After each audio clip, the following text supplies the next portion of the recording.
You're watching Capital One Bowl Mania.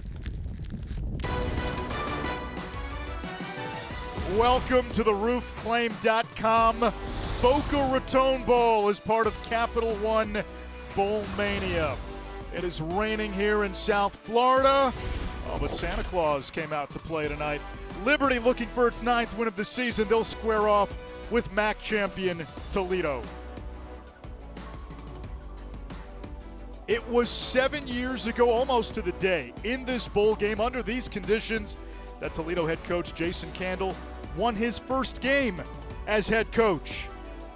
He and his star quarterback, MAC champion MVP DeQuan Finn, will look to write the perfect ending to what's been a terrific season for the Toledo Rockets. Liberty at one point was 8-1, ranked in the top 20, but their head coach Hugh Freeze left for Auburn after the season. So Josh Aldridge will be the interim coach tonight, 33 years old, and he and his superstar wide receiver, Demario Douglas, will try to end Liberty's 3-game losing streak and send the Flames out on a high note. And with that, we say good evening from Boca and Ishraaf. Tim Hasselbeck, Marilyn Payne will be with us in just a moment. Both of these teams have had success this season. They've done it primarily with some tremendous defenses. They have, especially Toledo. You look at Toledo, they're connected defensively. Because of what's happened in previous years, they've played depth, and because of that, they've got a group on that side of the ball that's been excellent. And Toledo's real strength on defense comes in the secondary. It really does. That experience in the secondary, as you look at their defensive ranks, basically at the top in every major statistical category. But it's Quinyon Mitchell. You go back to that game against Northern Illinois in October, 4 interceptions, kind of a different variety of how to do it. Obviously a goal line fade, jump ball situation, in zone coverage, reading the quarterback's eyes, and he's not afraid to be aggressive and jump a route either. They're good across that entire secondary, to be honest with you. Number one defense in the MAC. Meanwhile, Liberty has a defense that's basically paid rent in the backfield. Rent for free, basically. Look, Darrell Johnson on that defensive line is a tremendous player. He's a guy that just has great football awareness. He plays hard, skill to go with scheme. Here's a good example of him running down a play from the backside, tackle for loss.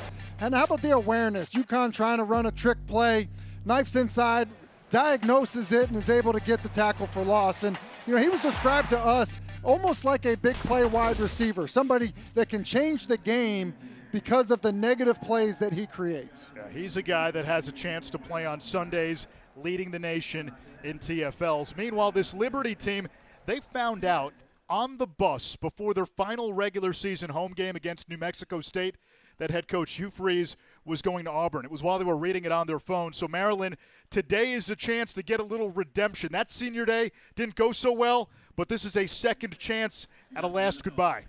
Darrell Johnson and fellow senior safety Javon Scruggs say simply, we're not.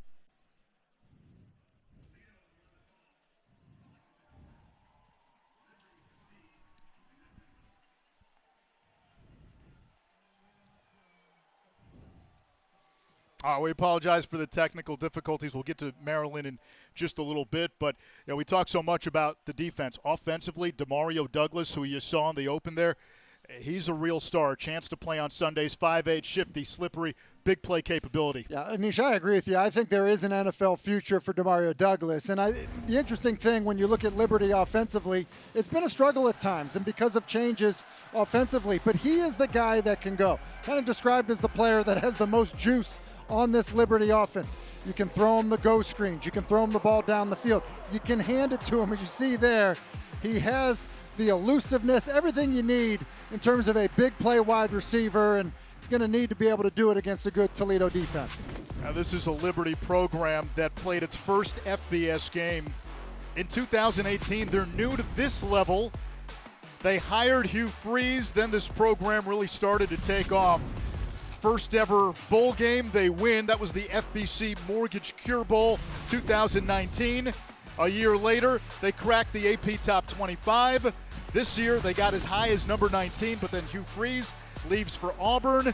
Jamie Chadwell brought in as head coach after a successful run at Coastal Carolina. And next year, Liberty moves from the ranks of the Independent to Conference USA. Toledo has won the toss. They elected to defer, so Liberty will receive, and we'll solve the mystery as to who plays quarterback for Liberty in just a few moments.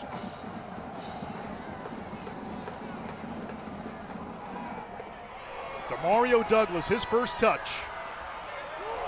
And he is swarmed at about the 17-yard line. Well, Tim, last year Liberty had a pro at quarterback in Malik Willis. He now plays for the Titans. They opened the season with Charlie Brewer. You know him from Baylor and briefly at Utah. Brewer got hurt. Caden Salter had a run, missed time with a groin injury. Jonathan Bennett ended up making 7 starts. And it looks like it'll be Caden Salter, the Tennessee transfer, who takes the first snap. We were told there's a good chance we could also see Bennett later on today. Yeah, would not be surprised if we see both. But Salter, I think, a guy that just has so much ability that they want to see him out on the field. And on first down, it is Douglas on the fly sweep, and he splashes down at the 23-yard line, a pickup of about 6 on the play. 2nd and 4 for Toledo and this terrific defense, knowing where number 3 is at all times. That is objective number 1 defensively. Yeah, have to know where Douglas is. Have to, have probably more than one player on him anytime you can. Salter to the air, completes near side. It's Caleb Sneed, 18th catch of this season. He had his best game in the last regular season game.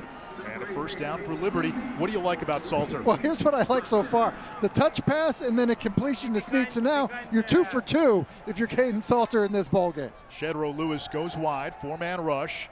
Salter fires underneath, and that's caught at the 40. Pickup of 4. There's Douglas again, so he returns the opening kickoff. You see him with jet motion.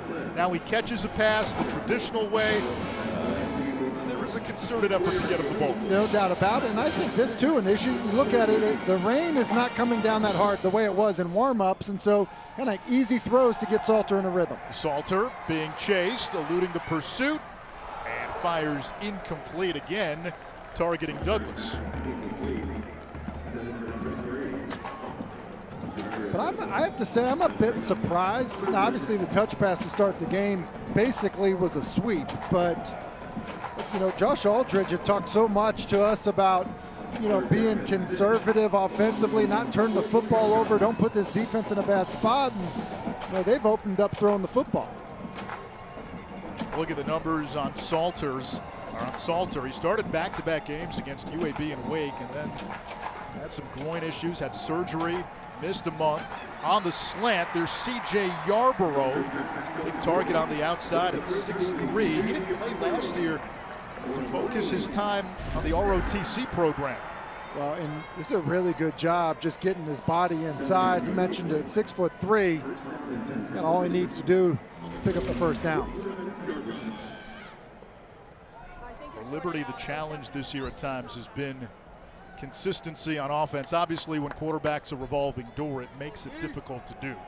It does. Look, time on task when you're playing the position, especially if it's an offense that you're not super familiar with, which certainly the case for Salter. Sibley in the backfield now. Design quarterback run. And Salter pinballs his way to the 45-yard line, a pickup of 8. Deontay Johnson, heart and soul, the vocal leader of that Toledo defense with the tackle. Just a design quarterback run. Basically, a little delay to kind of, allow the guys to pull through there, power run. And I would say Chris Konakis, who's the offensive line coach, who's calling plays in this football game, is off to a really good start. Zone read, it's a handoff. And that's Shedro Lewis, a gain of 2. You look at the 3-game losing streak at the end of the year for Liberty after the 8-1 start. A lot of different factors. You start with the head coach, Hugh Freeze. You talk to people around the program. That was around the time he started talking to Auburn. But another big loss, personnel-wise, Day Hunter. He was on pace for more than 1,200 yards rushing. You lose your top running back. That hurt as well. It hurt big time. Look, they're 8-1 in games that he played in. That one loss is the Wake Forest game that could easily gone the other direction. He's averaging over 6.5 yards per carry, so certainly miss him. There's Douglas, little pop pass again. Still going. Look at the elusiveness of Demario Douglas. All that for no gain, but impressive nonetheless. I mean, you can just see why you need to have him accounted for. You can also see why, Liberty wants to do anything they can to get him the football. I mean, it just wasn't blocked well whatsoever. Jamal Hines is in the backfield and kind of makes him bounce it, and just kind of slippery and elusive. And for a smaller statured player at 5'8", 170, does a good job of playing through contact. Dallas Scant, Toledo's leading tackler. A little slow to get up. A transfer from Ohio State, working on his MBA at Toledo. So 4th down coming up, and we'll see what Liberty decides to do. Plus territory. And they will bring the punt team on. Aiden Alvis, special teams MVP of Liberty's bowl game last year, to kick it away.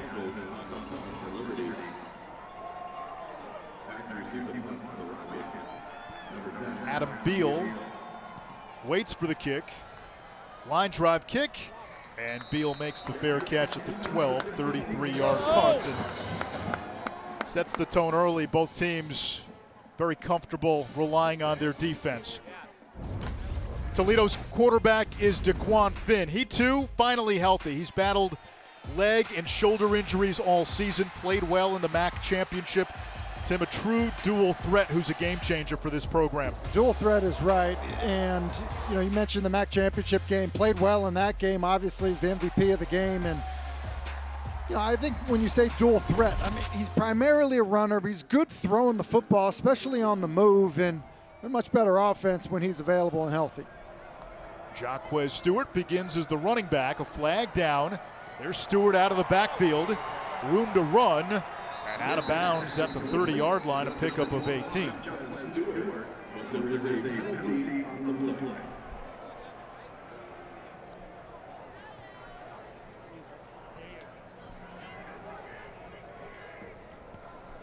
Illegal formation on the offense. 5 players in the backfield. 5-yard penalty from the previous spot. First down.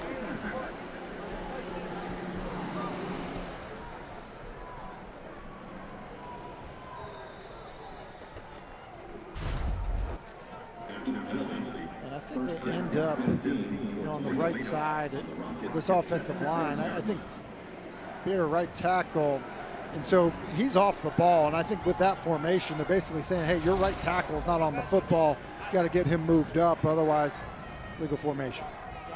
Finn will keep it, sheds a tackler, and dives ahead to the 12-yard line. Mike Smith will be credited with the tackle.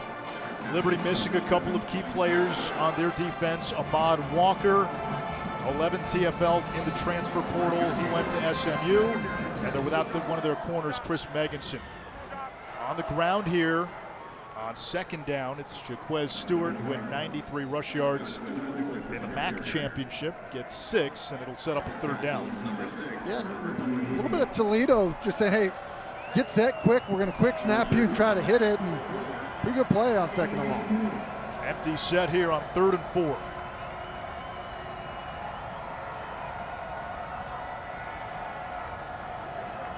Darrell Johnson, 11 in red, standing up over the right tackle. Johnson got in the backfield. Finn gets rid of it. The pass is caught, and it'll be a 1st down for Toledo. Out of bounds. A gain of a dozen. That's Devin Maddox. It's a really nice job by Finn here. You see Darrell Johnson from the left side of the screen, or excuse me, right side of the screen. He's going to dip inside. You feel that escape out and still play on time for the completion on 3rd down. That's well done. Toledo, MAC champions, #1 scoring offense in the MAC, 32 points per game. And Finn, the quarterback, part of a 4-headed rushing monster. 4 guys with almost identical carries. Here's Stewart looking for the edge. Finds it. And down the sideline before he's blasted out of bounds at the 39. Pickup of 9. It sets up 2nd and 1, and the playbook is open. Playbook is open, and that's a nice job of getting to the perimeter by Stewart. It's really well blocked to get to the edge, and been impressed so far by this Toledo offensive line in terms of how they've dealt with this front for Liberty that's really been disruptive against everybody they've faced this year. Two tight ends on 2nd and 1. It's Stewart again, finds a crease and moves the chains. Jaquez Stewart, for his career, almost 6 yards per carry, and he's got that quick burst. He does have that burst, and I think because they play a variety of backs at Toledo, I think that helps these guys, stay fresh, run hard when they're out there. Also, a sense of competition when you do that I think is also healthy. Yeah, we'll see Stewart. Micah Kelly's in. Penny Boone, the Maryland transfer, also gets some run. Finn rolling to his right. Eyes upfield, and down he goes. That's Darrell Johnson, the nation's leader in TFLs, and he comes up with a sack to set up 2nd and long. Yeah, that's a really nice play by Johnson because he's really trying to, not prevent Finn to get to the perimeter. You see him just kind of stringing along, and then finally, like, no, I'm going ahead and fire here. I'm going to make this play. It's almost as if he learned from the over pursuit earlier on this drive. Yes, I think so. 2nd down now, 13 to go after a loss of 3. 9th sack of the season for Johnson.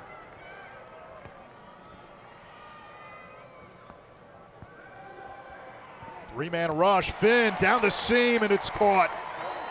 Anthony Torres, the tight end, just his 5th reception of the season.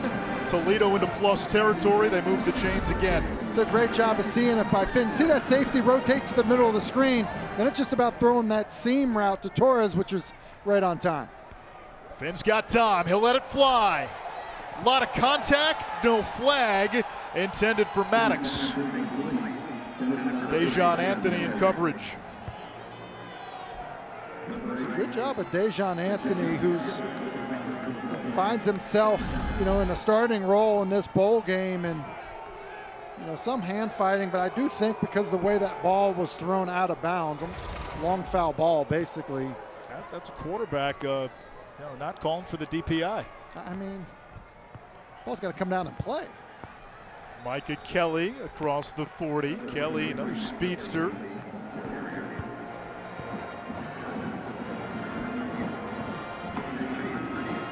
Third down now, and you got to be careful if you're Toledo. This Liberty defense can come after you here. 3rd down, it's a passing down, 8 to go.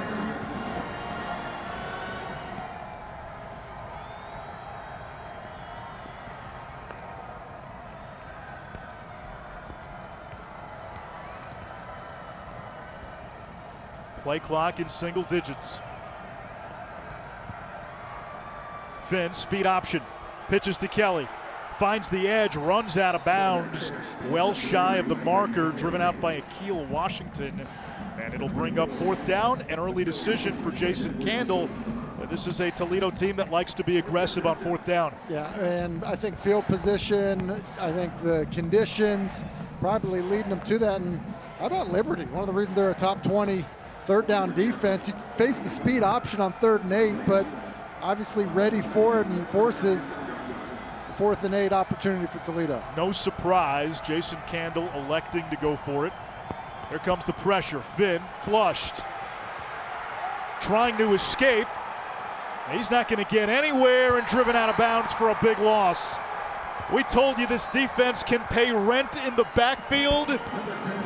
Rent was due on that last play. Turnover on downs. Liberty takes over near midfield.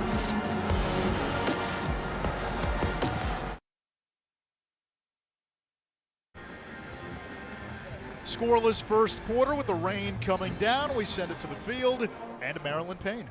The Liberty defensive seniors Darrell Johnson and Javon Scruggs particularly confident that they will not lose this bowl game, as they see it as their 2nd opportunity for a senior day. On actual senior day, they read on the bus to the game that head coach Hugh Freeze was in fact going to leave to take the Auburn head coaching job. Once at the stadium, Freeze met with the team and explained that yes, he was talking to coaches about another job. These seniors were frustrated that they didn't let their emotions overcome their play on their senior day, but they pride themselves on a culture tenet of not letting their circumstances dictate the way they play, compete, or focus. So they say this today is their last opportunity to prove just that. Josh Aldridge, the interim coach, told us they owe it to these seniors who laid the foundation for the success this program has had at the FBS level. Salter on first down, lets it fly deep downfield, a lot of contact. They'll let him play through it again. It's C.J. Daniels, the intended target. Chris McDonald in coverage. And good coverage by McDonald, because that's a tough route to cover. It's a kind of a high-angled corner route. And I think I'm just still kind of surprised. You see the pressure from the secondary, but it's one-on-one coverage basically from the hash to the sideline. And you know, the coaching point there for quarterbacks is let your guy get his hands on the football, you know, rather than just throwing it too far, not giving him a chance. On second down, it's a run. It's Shedrow Lewis. And he makes his way into Toledo territory to set up a third down and short. And now from here, plus territory inside the 45, you could be looking at 2 plays in the holster. Yeah, I think so too. And the other thing to consider when you look at Liberty this year, did such a great job of creating takeaways, but they were bad at converting those into points. Kind of one of the worst in college football. And so, see if you can fix that in this opportunity here. 2 tight ends into the game, pistol look.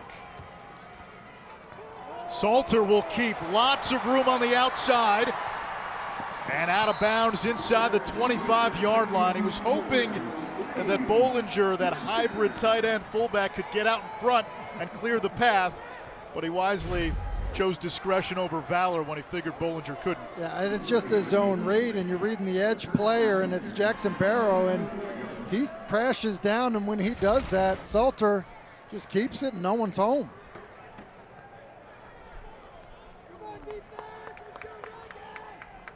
Lewis goes wide. Salter trying to set up the screen to his tight end to Jackson. Incomplete, second down. And that's really close to hitting. Chris Klinak is doing a heck of a job calling this game. They have 4 out strong to the right, but they're running this tight end screen. It really just doesn't find a window. Judge Culpepper is kind of flying in there and gets a piece of it. If he doesn't, I think Liberty's got a big play on the tight end screen. Culpepper's dad, Brad, former All-American at Florida, played almost a decade in the NFL. Salter firing downfield. Now we get a flag. It's incomplete in the direction of Snead. McDonald again in coverage.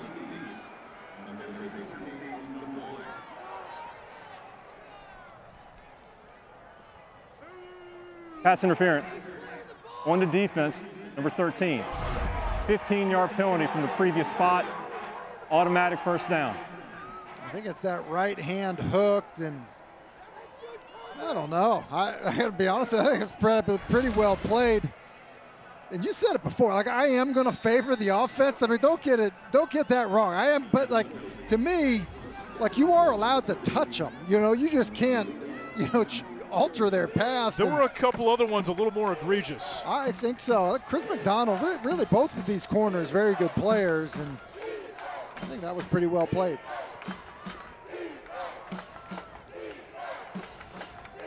First down and goal from the 9. This is Lewis, up the gut, reaching, and in for a score. Shedrow Lewis with some good blocking in front of him. A read play similar to the one we saw on third down earlier, and just does a nice job of sifting his way through it. He's 5'8", 170, not a real big guy, but he's coming inside here, basically isn't touched, just a strong finish, and pretty sure that he extends that football out before a knee is down. And I mentioned it earlier, scoring off of turnovers, not something Liberty did a good job of during the regular season, but nice job after the stop on downs. The PAT by Nick Brown is good. This season has been an odyssey for Shedrow Lewis. He lost his father during the season, the week of the Arkansas game. played in that game for Dad, missed the next one to attend the funeral. He's got the first touchdown for Liberty in the Boca Bowl.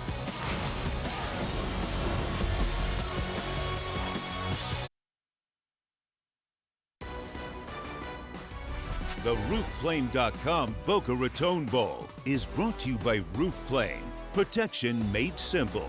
Boca Raton, the perfect blend of business and pleasure. Visit businessboca.com. And TaxAct. File for less and get more.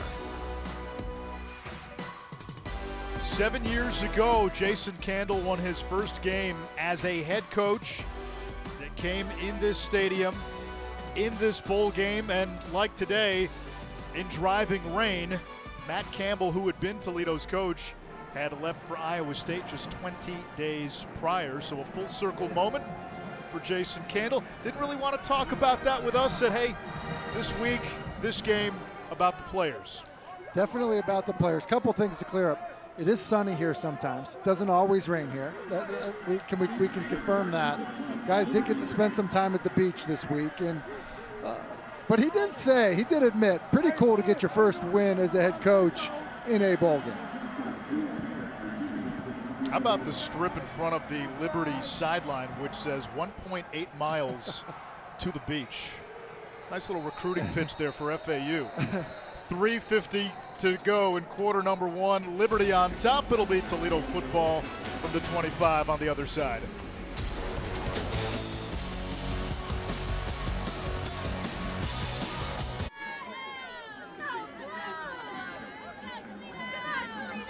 Tomorrow night, Bowl Mania comes to Bourbon Street. It's Western Kentucky against South Alabama. South Alabama's head coach, Kane Womack, was a former Hugh Freeze assistant at Ole Miss. It's the R&L Carriers New Orleans Bowl, 9 Eastern, 6 Pacific on ESPN. Second drive now for Toledo after Liberty scored on a Shedrow Lewis touchdown run. And Daquan Finn hands off to Jaquez Stewart. And there's that Liberty defense again making the stop right at the line of scrimmage. Darrell Johnson, we're calling number 11's name a lot. That's not a surprise. A lot. His athleticism, his ability to shed. Look at him at the right side of the screen. Just does a good job of saying, hey, look, Anthony Torres, get out of my way. I'm making a play in the backfield. And I've really been impressed just with his athleticism, but also strength at point of attack. Finn looking for running room and able to squeak out about 4. Darrell Johnson, Tim, is a guy who didn't have to play in this game. He's got an NFL future. What does it say about him that he chose to play?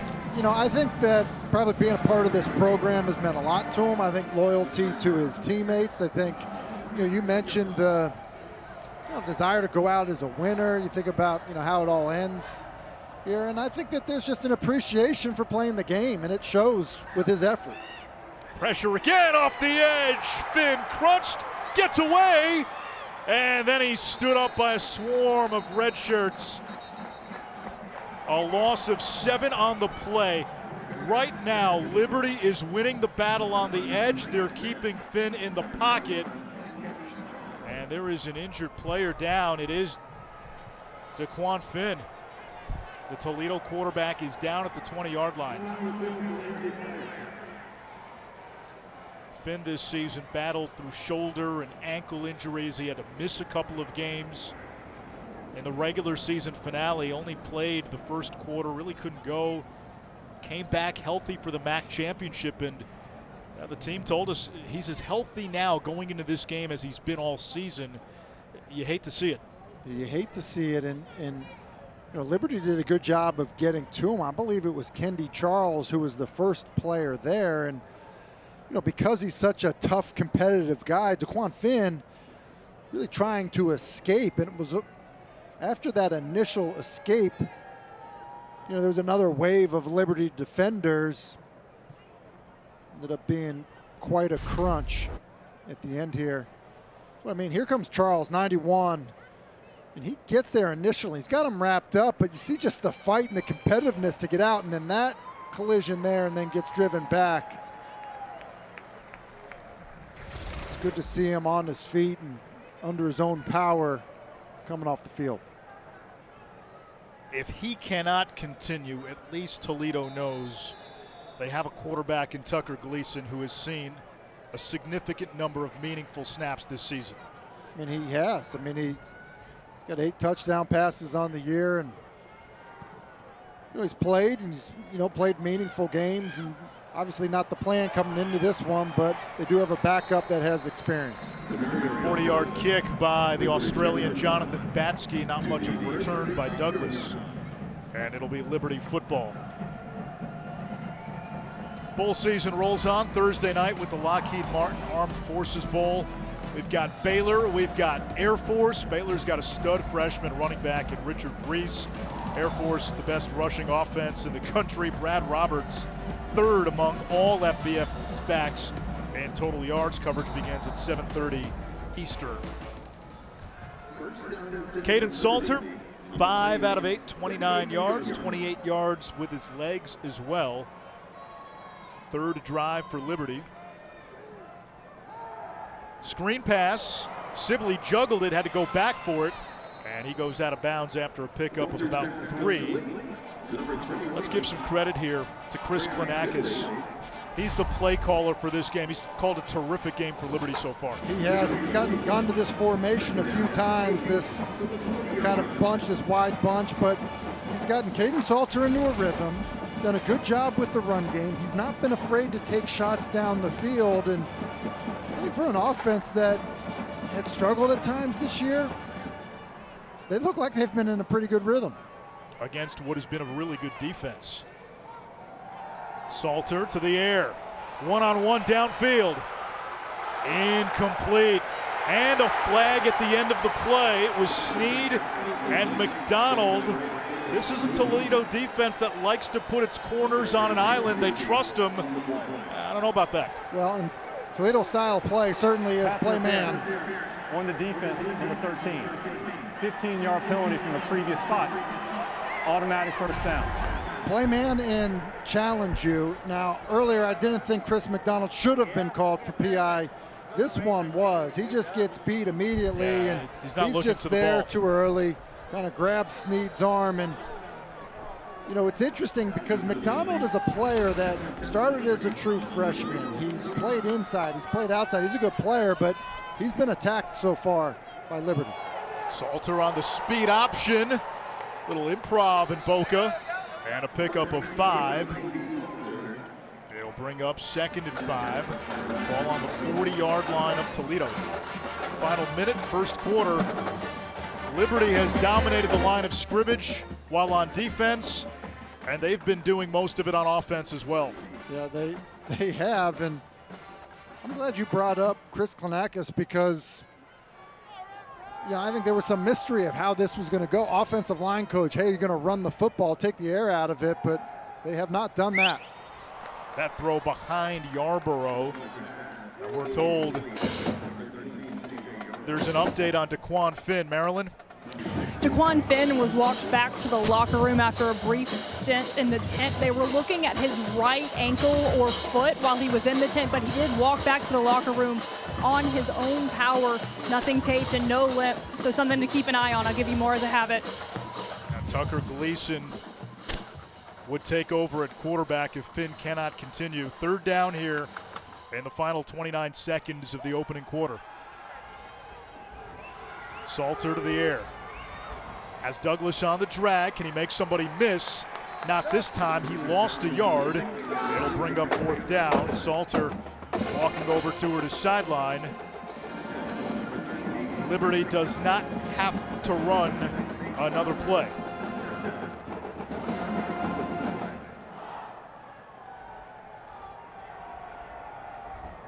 First quarter in the books. It'll be 4th and 6 Liberty when the second quarter begins.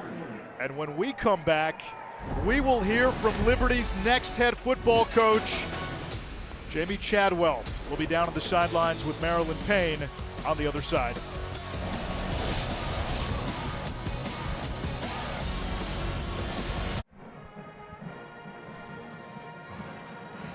Liberty leads Toledo 7-0 after one quarter here in Boca Raton. With me now, the next head coach, now the current head coach after this game at Liberty University, Jamie Chadwell. Will you walk me through what this transition has been like? I know it's just been a short time in the role, but recruiting, coming into Liberty and all the likes this week. Well, I'll tell you, it's like drinking water, not from a fire hose, from a fire hydrant. Trying to recruit, trying to put together staff, learn the new team, and it's been challenging, but Liberty's a special place, and my family and I are excited about being here and hopefully finish up recruiting tomorrow and sign a date and get a big win tonight. Now, as Liberty fights to be one of the best group of 5 programs in the country, what is there available that you believe will make that happen with you at the helm? Well, going into Conference USA, one, that gives us an opportunity for CFP. We have great resources from stadium, from facilities and everything from that nature. The main thing is our people are unbelievable, and they're committed for us to go in and win championships, and that's the reason why I chose it. A big signing day tomorrow. What are your expectations?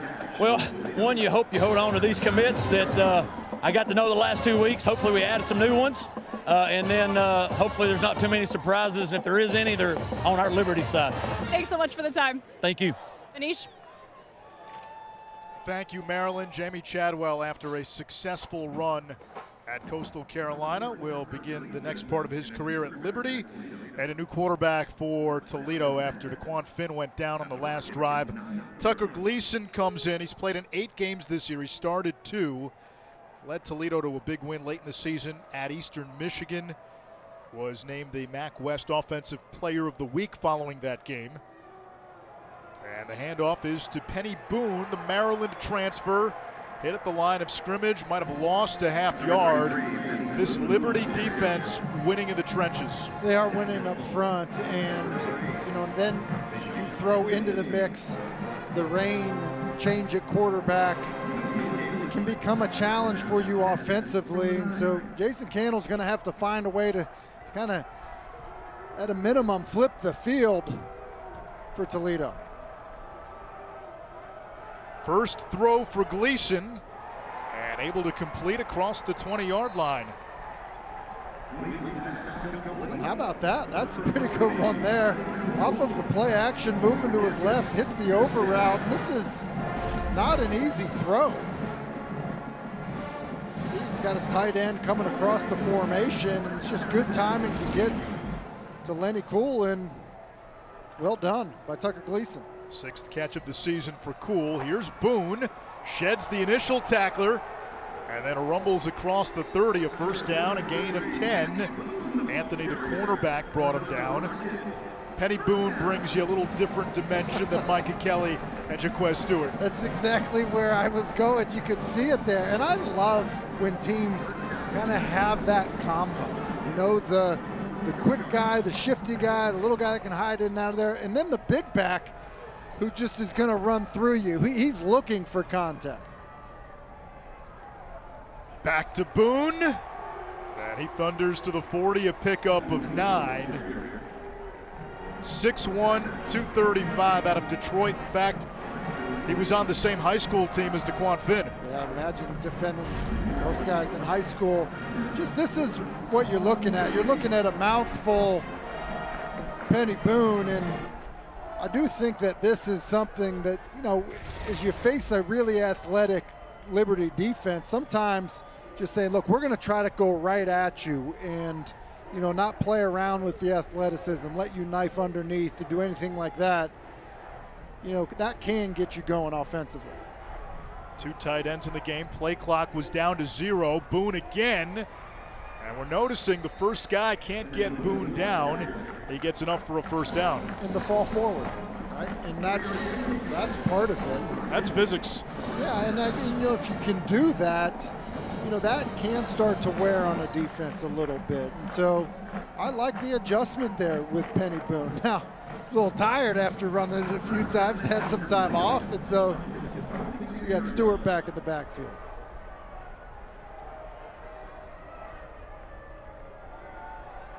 Gleason takes a shot downfield, open receiver, it's caught. Inside the 25-yard line, that's a gain of 36. It's the tight end, Jamal Turner, with the reception. 6th-year senior. They usually look to him more inside the red zone and when it's goal to go. But he's a good receiver from the tight end position, and that's an outstanding read by Tucker Gleason. High-low concept, and did a great job of seeing it.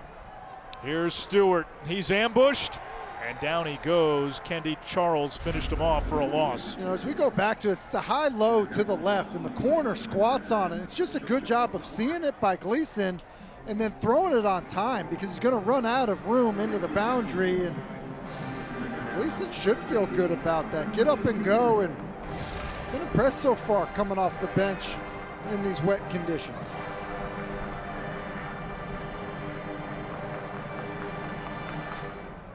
Little orbit motion. Gleason sets, fires, incomplete. Wanted Turner again.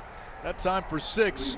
He's a big target at 6'6", 245. Yeah, and I'm impressed at 245 how well he runs. You know, I mean, he's one of these guys at times you look at him and he can run like a receiver, which is why they use him outside the numbers. And I think he had a chance there, a little more air on it by Gleason, and could have been another score.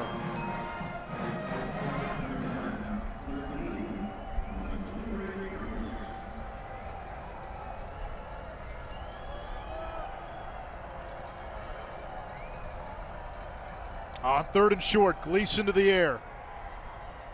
Over the middle, too high, and nearly intercepted. Almost picked off by Liberty and a Corey Jones. And it was a great read by Gleason. Starts front side, comes back to the in cut. Ball's a little high behind Maddox, and just because he missed a little bit there, usually tips in the middle of the field turn into interceptions. And Jones just not able to come down with that one. Fortunate break for Toledo. So a 41-yard kick by Thomas Clucky. Season-long 45, and this one is good. Toledo gets on the board on the Clucky field goal. It's still 7-3 Liberty early in the second.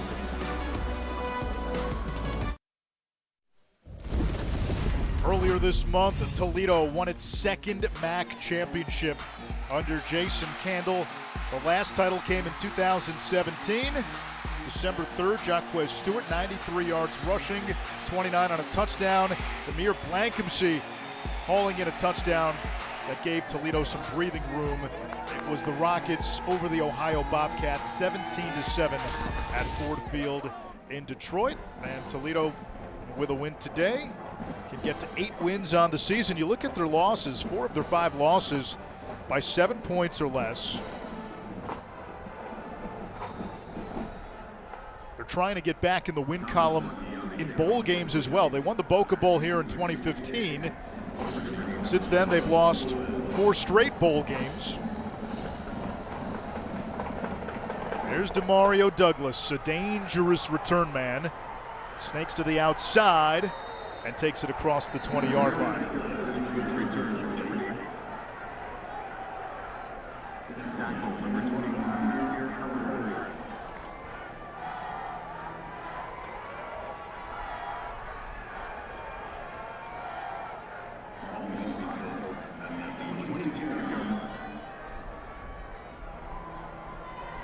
Anish Shroff, Tim Hasselbeck, Marilyn Payne. Tim, coming into the game, we were told there was a good chance Liberty would use 2 quarterbacks, Salter and Jonathan Bennett, but the way Salter has played so far, Hey, this is the first game we've called together. You read my mind on that as he was coming out. I was expecting to see 2 quarterbacks, but the way Salter has played, I wouldn't want to change it. And I think that, you know, there was probably some talk, and I do get the sense that he was getting the majority of the reps and maybe was going to play the majority of the game, but I think he's done a really nice job. And when you've had a long layoff and then you come in, the speed of the game against a good defense, dealing with some bad weather conditions, I've been impressed. Yeah, it's been a frustrating injury-plagued season for Salter, but they believe in his upside.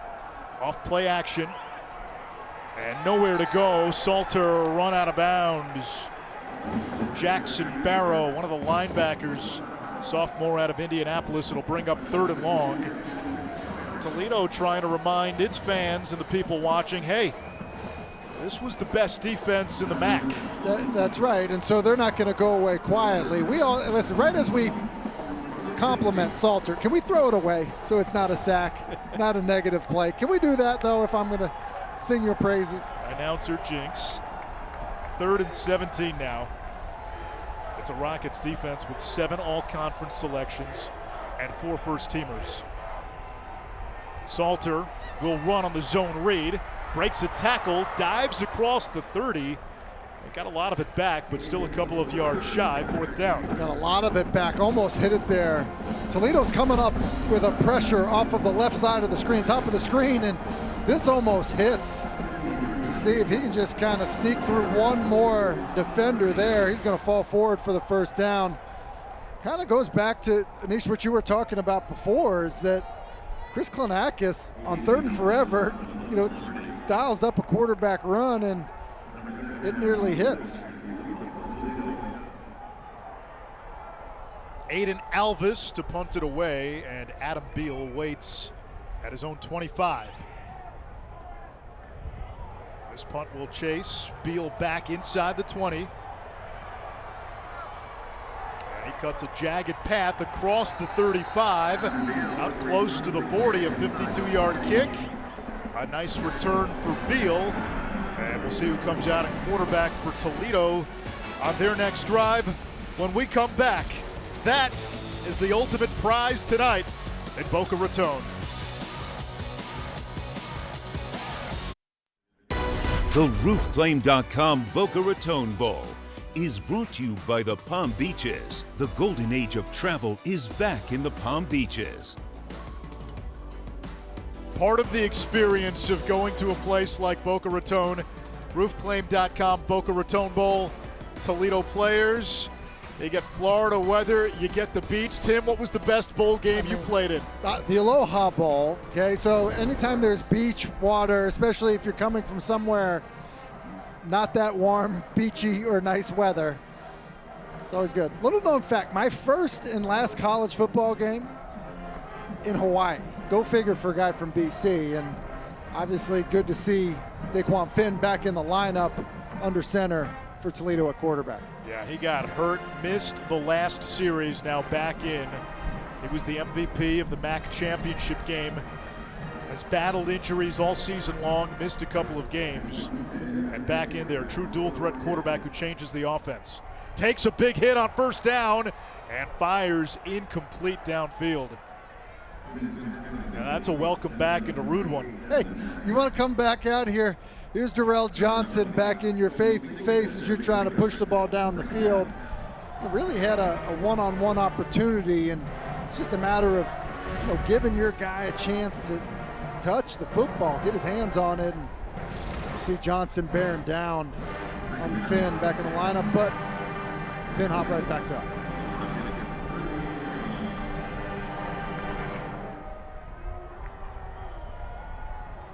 Beal goes in motion. Finn will run. And he's going to be close to the 1st down marker. It'll set up 3rd and short. I thought it was interesting when Jason Candle said, he's today's quarterback when talking about Finn. The ability to be a runner as well, and it just opens up so many different things for you offensively, especially on down and distances like this. Here comes Stewart. Liberty trying to seal the edge, but Stewart gets just enough for a 1st down. Now back to Finn. He had a game this year against Kent State where he accounted for 7 touchdowns, 6 through the air, 1 on the ground. And you need your quarterback to be amazing when you're down 21 at one point in that football game and then win by 21.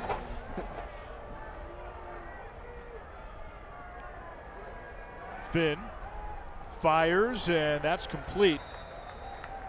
It's Zyros, 6'3" redshirt freshman with his 10th catch. And here's Finn on the perimeter, getting him moved. Being a pocket passer, isn't always easy, but just little movements, half rolls, just something off of action. I just feel like it's something that Finn does well.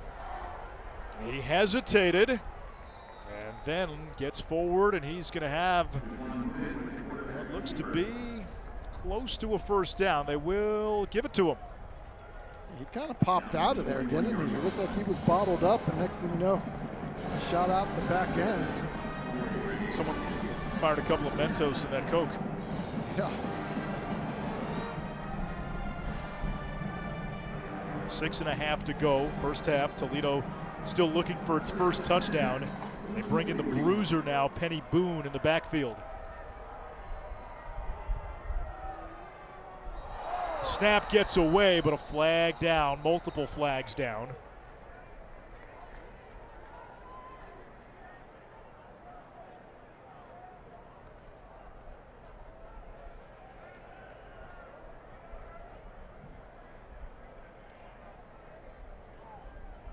Snap infraction on the offense, number 56. 5-yard penalty, first down. That's Devin Rogers, who was moved from D tackle to center right before the season started due to an injury, and there have been some adventurous moments with him. Got away with one there. That's probably the best case scenario, snap infraction. I think he flinched originally. We couldn't see the ball. I think he flinched originally and then rolled it back, and it was a fortunate break for Toledo. Here comes Boone trying to get downhill, only a yard. Mike Smith, the team's leading tackler, met him. Third down. You know, you see what happens when an offense like Toledo's, really most offenses in college football, when you get set back, you get off schedule. It's a bear because, you know, defenses have become complex enough that, you know, asking a quarterback like Finn to be a pure pocket passer, some of these known passing situations against this front, it's just such a tall ask. Excuse me, 2nd and 14. Finn keeps and hit quickly. Trey Butler the stop. It'll bring up 3rd down and long. This might be one, Tim, where if Toledo has a play to get half of it back, you got a 4th down call. I believe it's a great point because of where you are in the field. Then also, if you're trying to get all of it back and you're trying to push something down the field, you're risking a negative play against this great pass rush. And so, look, screen, maybe something, you know, perimeter screen, anything like that to get some of it back. Liberty drops 7. Here's Jerwan Newton, their most dangerous receiver. Tornadoed away from one player, and he gets inside the 40. Forward progress gives him the 38-yard line. So it'll bring up 4th down, and let's see what Jason Candle elects to do. It looks like he'll bring on the punt team.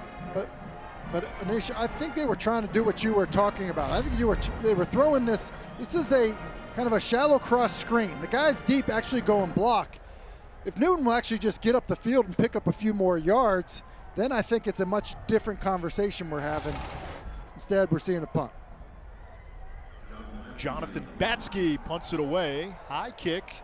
Not a lot of distance. Fair catch called for and made at the 16-yard line. Liberty ball. They go into their 4-minute drill on the other side.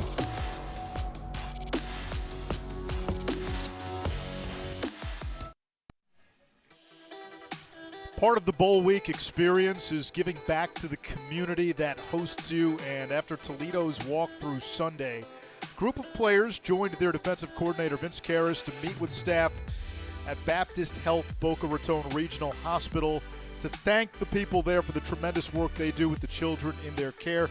On that same day, the Liberty players headed to Palm Beach Warehouse for Toys for Tots, helping to make the holiday season special for a lot of kids. It's the best part of the bowl experience. You know, we showed the beach and the fishing and the fun, but giving back to these communities, these host cities, one of the best things that happens to any of these players that take part in the bowl prep.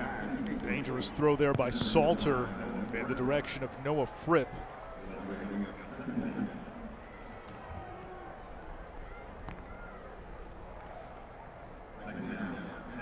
One guy that Liberty really has not come after is the one we highlighted in the open, Quinyon Mitchell, number 27 in blue.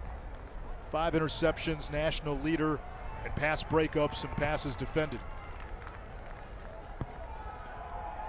Now looks like a little miscommunication on the mesh point. Salter only got a yard. Tim, I'm not sure he knew what he wanted to do until the very end. Anish, you're exactly right. That's precisely what happened, and it's one of the things that just gets repped over and over again. It's why when coaches talk about, hey, guy, missed practice time, and it's the timing. It's things like that, how fast it happens, and in live action. And you're fortunate there, if you're Liberty, that ball didn't end up on the ground. So 3rd down and 9. Liberty 2 for 5 today on 3rd downs. On the season, only 37%. But the play clock winding down. Salter pumps, fires over the middle, nearly intercepted. That was McDonald, who's been called for a couple of PIs today. Nearly gave Toledo prime field position. Well, Quinyon Mitchell has not been tested. It's been McDonald who's been tested. You mentioned the pass interference calls earlier. He does a nice job there of just staying with Douglas as come across the middle of the field, and that little double clutch by Salter allowed McDonald to kind of close the cushion, make a play on the football. They've had some pretty good DBs here. They had a couple of guys drafted from the secondary last year. Sam Womack, Tyson Anderson, both 5th-round picks. Beal camps under the punt. And takes it to about the 37, 38-yard line. A 49-yard kick from Alvis. 2:49 to go, opening half. Toledo ball. Kevin, thank you. Anish Shroff, Tim Hasselbeck, Marilyn Payne, and a driving Florida rain. Tim, we warned everybody at the start of the game. These were 2 really strong defenses, and this first half has played out like that in a lot of ways. It really has. Been the defensive line for Liberty for the most part, and then for Toledo, I think they've really buckled down. Finn in the pocket, slips out, stays on his feet, and finally tracked down by Anthony, and he's going to be close to the first down marker. Might be about a half-yard shy, 2nd and short. As you see this rain coming down, there's an element as a quarterback where it almost has to be perfect at times, because you just don't feel like you've got a great grip on the football, and would not be surprised to see Finn do that unless something is wide open. Out of the empty set, design quarterback run. Liberty read it, flag down. Rain coming down, you go 5 wide with a running quarterback, you're always aware, and it seemed Liberty was not off guard.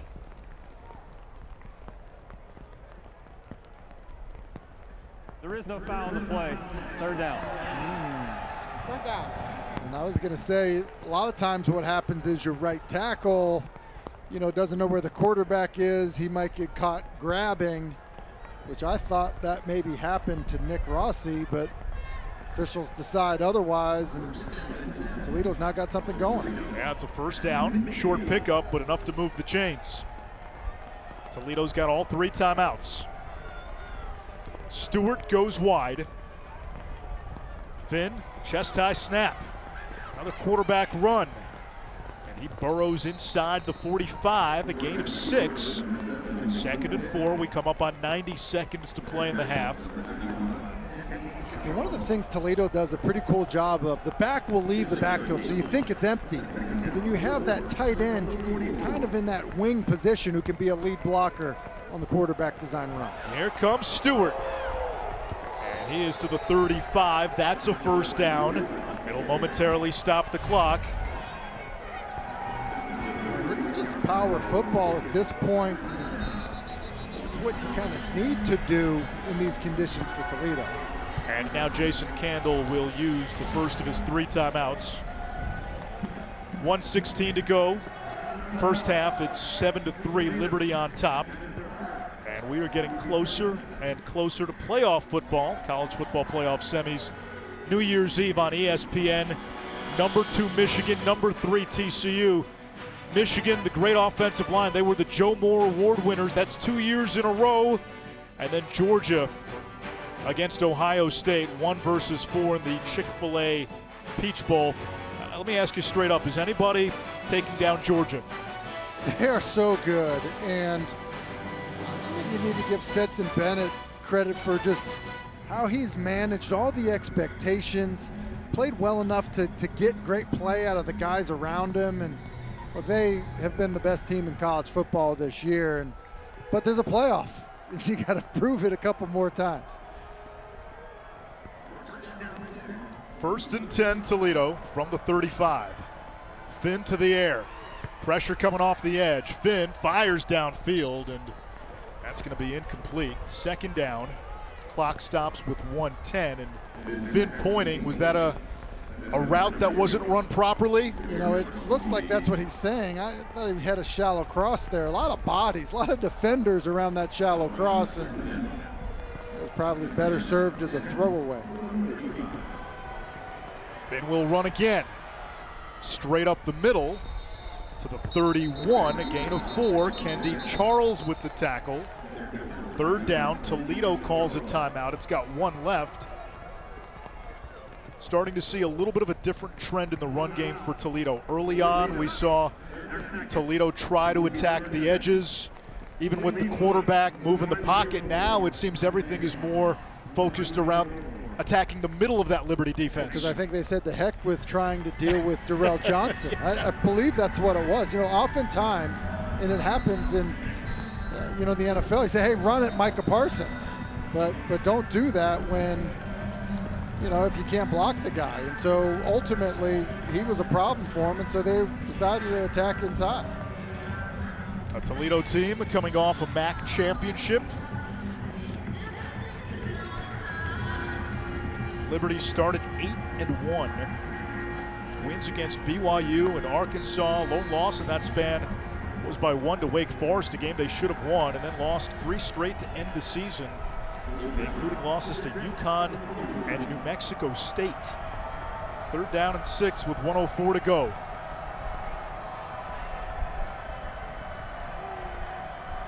Here comes pressure. Pocket holding, Finn backpedaling. The screen goes absolutely nowhere. Mike Smith, the linebacker with the TFL. That is 5 TFLs now for this Liberty defense, which came in leading the FBS in that category. And already 6 tackles for Mike Smith. This is really well read. Kind of a misdirection, check down, if you will, by Stewart. And the fact that he stays with him, has that awareness, sees him, and makes that play is a really big-time defensive play by Mike Smith. And I think it ends up being really interesting what happens here because they had a negative play. Ultimately, you're out of field goal range, but maybe too close to punt the ball as well. Yeah, they will, it appears, take the delay. Nope, they took their final timeout with 17 seconds. Liberty's defense came in #1 in TFLs, #3 in the nation in sacks, 23 takeaways. That's good for top 20 nationally. And they have come as advertised, and for that matter, Toledo's defense has as well. Liberty, I mentioned, ranked as high as number 19 in the AP poll. Hugh Freeze, late in the season, started talking to Auburn. That's when the on-field play seemed to suffer. Jamie Chadwell, who you heard from at the start of the 2nd quarter, the new head coach for Liberty after the bowl game. Terrific hire from Coastal Carolina, who brings one of the most cutting-edge offenses to Liberty.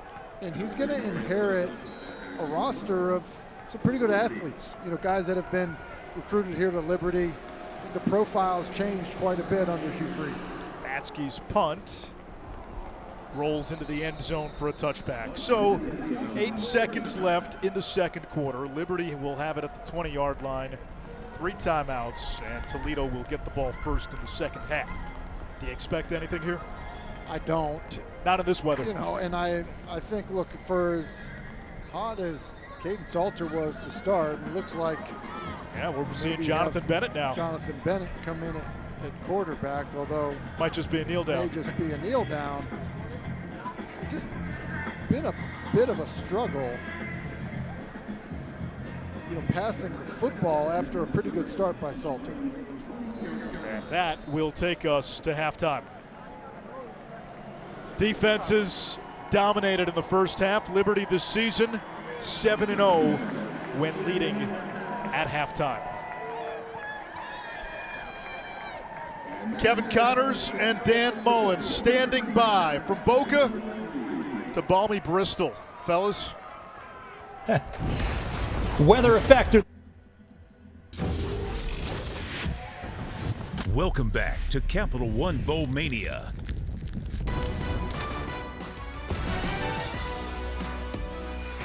Welcome back to the roofclaim.com Boca Raton Bowl, part of Capital One Bowl Mania. A rainy evening here in South Florida. Liberty leading Toledo 7-3 as we get ready for the start of the third quarter. Anish Shroff alongside former BC quarterback Tim Hasselbeck, Marilyn Payne down on the sidelines. At the very top of the broadcast, we said we had two elite defenses. Defenses with the rain coming down, they've ruled the roost. Yeah, the extra defender, the rain. But yeah, the defenses have been phenomenal, especially Liberty's. I mean, you mentioned it off the top, the ability to play in the opposing offense's backfield. They've been able to do that. And I just think that pressure up front, as well as good coverage on the back end, really sound play from the linebacker level players, has made it tough sledding for Toledo. And I think Toledo's tried a number of different things. We've seen multiple quarterbacks, we've seen different running backs, but really it's been that swarming defense of the Flames that have made it a long night so far. Look at the Tax Act performance update. This is what Liberty does. They lead the nation in TFLs. They're third in the nation in sacks. 5 tackles for loss, 3 sacks in the first 30 minutes. And it's hard to overcome negative plays. Obviously, tackle for loss, sacks, those are negative plays. And, you pointed something out, and I think it was pretty astute, is the inside run game did look like it started to have some success after trying to run the perimeter early in the game. And so it'll be interesting to see if they try to get back to that. Let's check in with Marilyn Payne. Jason Candle said that he really wants to see his offense play better situational football. He was very disappointed in their inability to execute on third downs. He said the weather and the conditions are a factor right now, but we are capable of playing better on offense even with the rain coming down. Well, thank you, Marilyn. One thing that we saw in the first half, both teams combined for 5 drives that ended in plus territory, and here we are.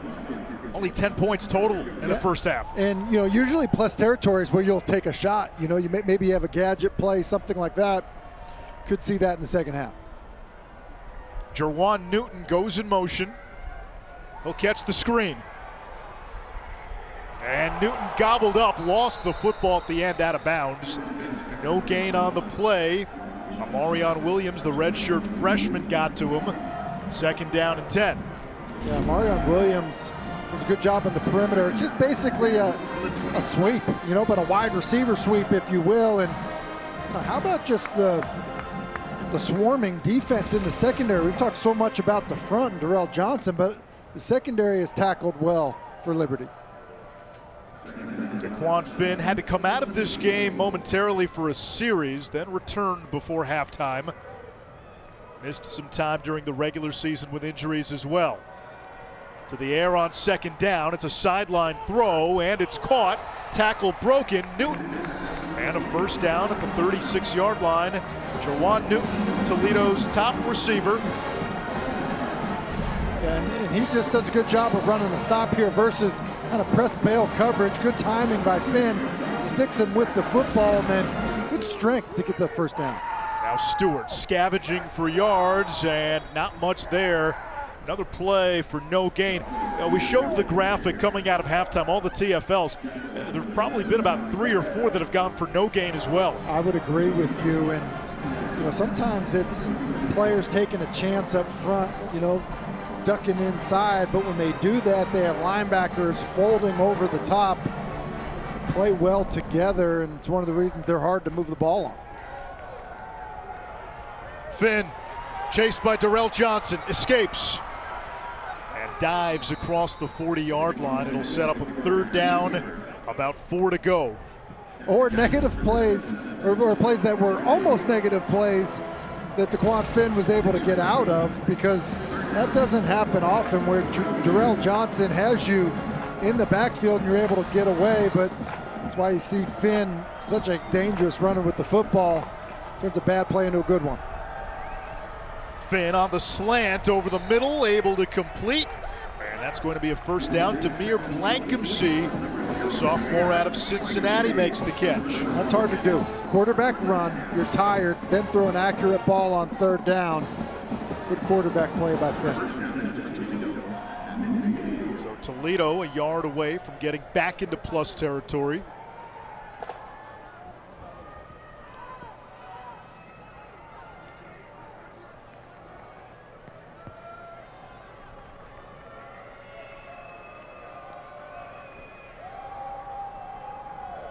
It's Stewart. This time he gets the edge. And he'll pick up a Toledo first down. A gain of 15 before Akeel Washington subdued him. Good blocking on the perimeter once again. And we talked about wanting to see if we'd see more inside runs. Here's a perimeter run, and it's well blocked. And Jason Candle's talk to the offense at halftime seems to have worked.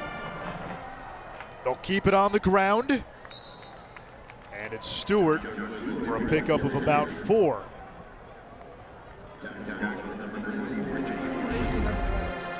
You see, when you get perimeter runs, you see Newton at the top of the screen just shielding somebody off. Will enable you to kind of get a good pickup. And I think that, you know, when you talk about the run game, it is everybody. Certainly the guys up front get a lot of credit for it, but perimeter blocking, which Toledo receivers do a pretty good job of coming through. Micah Kelly now. 3rd down coming up for Toledo. About 2 to go. And they'll bring in the bruiser, Penny Boone, on 3rd and short. Well, and I can't help but think that, again, because of where we are in the field, you mentioned these drives that have gone into plus territory. You have 2 calls here. You know, you hope you don't need them, but I do think that would be the case. 2 tight ends and Boone the running back.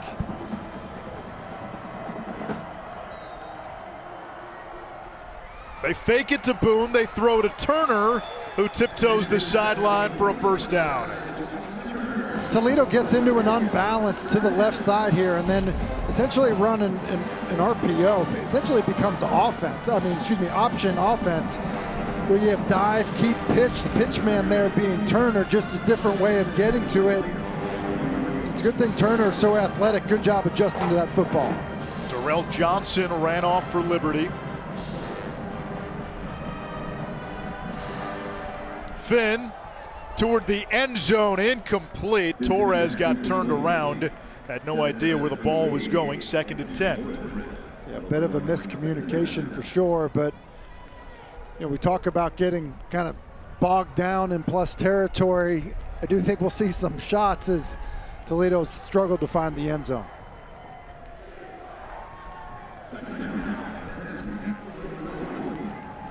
Penny Boone was lined up split wide and now comes into the backfield. Boone gets the call. Lost the football. Torres dove on it, able to recover near the sideline. Mike Smith, the forced fumble. It's 3rd down. It's a good read by Boone as he's trying to bounce this outside. The run is initially designed to be inside. He tries to bounce it, and then Mike Smith does a great job of getting there. And ball slick pops out, but Torres is able to identify it and jump on it. 12th play of the opening drive of this 3rd quarter.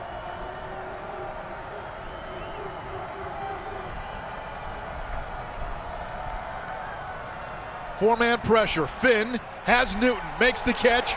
B-Buttons away from trouble, inside the 5, and finally swarmed at the 4-yard line. A pickup of 13. It's 1st and goal, Toledo. It was the B-Button once Newton caught it. It was also great pass protection. Look at this pocket for Finn. Liberty brought some pressure, but you just see the pocket and the throwing lane.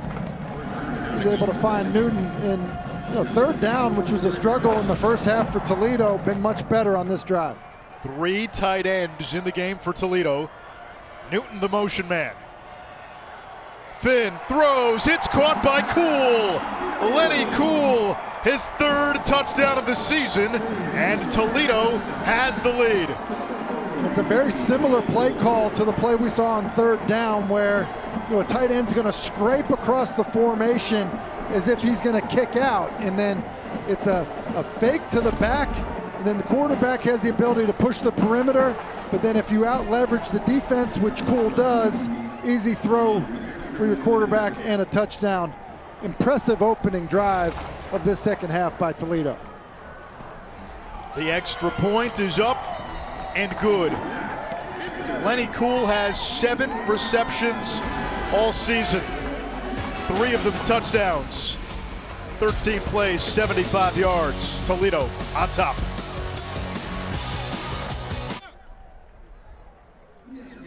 (10-7) Toledo after the touchdown catch by Lenny Cool. Joker Santas, bad Santas, what are those?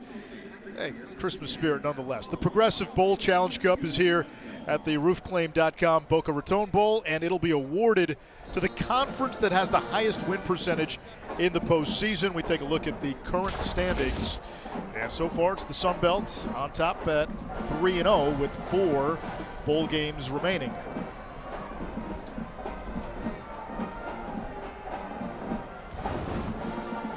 The bowl game's still on that slate, huh? Yeah, there's a few more. Just a few more.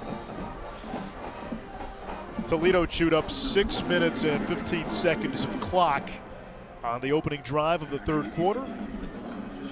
And they'll kick off to the dangerous Demario Douglas. Chance here from the 5. That's actually Lewis. Ran laterally, didn't get very far, out to the 12. Tip back to the touchdown. Yeah, you got man coverage back on that touchdown, and Cool is being covered right here, but he's going to scrape across this formation as if he's going to kick out block and then just leak into the flat, and you see no one goes with him. It's man coverage. I think Toledo's been running the football so much that there's so many eyes in the backfield, and because they do that, Lenny Cool finds himself wide open and puts Toledo on top. Liberty only managed 9 yards of total offense in the 2nd quarter.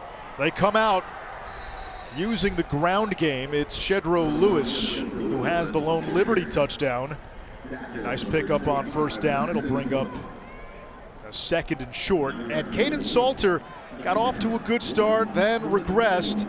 Still out there to begin the 2nd half. I mean, he hasn't completed a pass since the 1st quarter, and you mentioned it, he got off to a really fast start. Backside pressure, ball is loose. It's on the ground. Who's got it?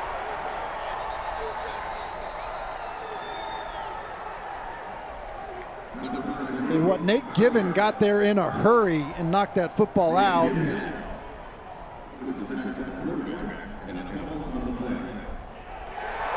It's Toledo football, 1st and goal for the Rockets.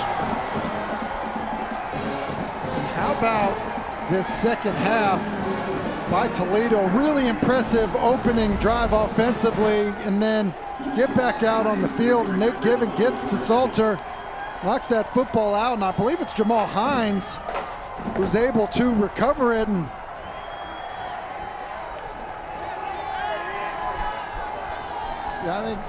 Hines was the one who covered it up, a 4-time. Jason Kendall said, hey, listen, guys, we did the fishing, we did the beach, we did all that, but remember, we're here to play a football game as well. And a chance now with a very short field. Finn rolls to his right. Throws on the run, incomplete in the direction of Turner. Jamal Turner, big number 9, 6'6". He becomes a big part of the offense once they get inside the 10. Well, you said it earlier. I mean, he's got 8 touchdown receptions on the year, and that's 6'6". Can create a lot of matchups down in the red zone. Also, like what I've seen already, just getting Finn on the move where he's most effective, and really I think it helps him make good decisions as he has everything out in front of him. Two tight ends, both to the right. It's Stewart, the running back. Liberty showing blitz. They bring it off the edge. Stewart is dropped in the backfield at the 15 for a loss. Guess who? Come on, word. I mean, you don't even have to guess because it's Darrell Johnson on the left side of your screen. There's a blitz coming off of that side, so that allows him to play faster than inside. And how violent of a player is Darrell Johnson? Man, he's a lot of fun to watch. It's fun watching him, on film. It's even more fun seeing him in person. And also because I'm up here in the booth with you.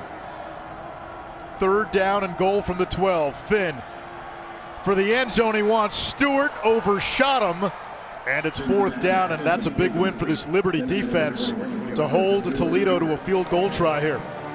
That's a big response. Sudden change backed up in your own end, and it's one of the reasons I think that when you talk about Johnson, coach has said to us he's like a big play wide receiver. Create a negative play, which leads to 3rd and goal from outside the 10-yard line, and you're forced to try to push it in the end zone that way. A 30-yard attempt for Clucky, who hit from 41, and he knocks it through. Toledo extends to a 13-7 lead on Liberty. Flames get the ball back. Will they make a quarterback change? The RoofClaim.com Boca Raton Bowl is brought to you by TaxAct. File for less and get more. And Capital One. What's in your wallet? Some notable quarterback MVPs in this bowl game. Jason Driscoll, 2017. Zach Wilson, 2 years ago. Bailey Zappi last year. Wilson and Zappi both currently in the AFC East. Jets and Patriots.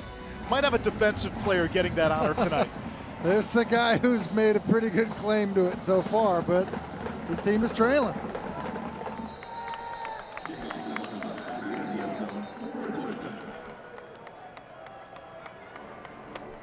Let's see who leads this Liberty offense back out. It looks like it'll be Caden Salter. Transfer from Tennessee. Has battled a groin injury this season. It required surgery. He missed some time. And we were wondering if we would see Jonathan Bennett. He only came down for 1 snap, and that was a kneel down.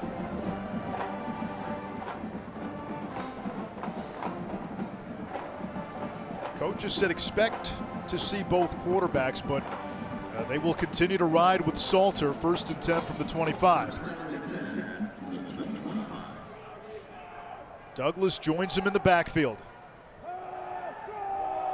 Salter keeps using his feet to pick up a 1st down as we check in with Maryland.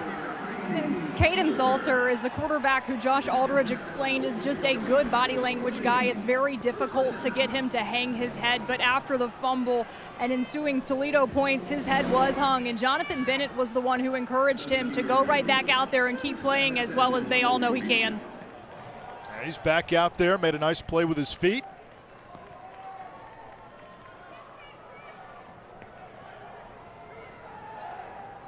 Set up the tunnel screen. And there is Douglas. Picks up about 3 or 4. 2nd down. Demario Douglas in space. Doesn't need much of it. Is so dangerous. No, he doesn't. And you go back to that Salter run 2 plays ago. It was the tension on Douglas as they kind of faked a screen to him that really helped the Caden Salter run. But Liberty's got to get something going offensively. Been a bit of a struggle since the 1st quarter. Against a 3-man rush. Another screen. There's Douglas again. And snakes out of bounds after a pickup of 5. And you can see why it's so important to get Douglas the football. Even just throwing him the ball in the flat, his ability to make the first player miss and fall forward or just pick up some more yards, obviously, and then have the ability to also break a big one because of his speed. 6 catches, but only 16 yards. Toledo's kept him in check. Malik Caper, short yardage power back, is in the game as we get flags.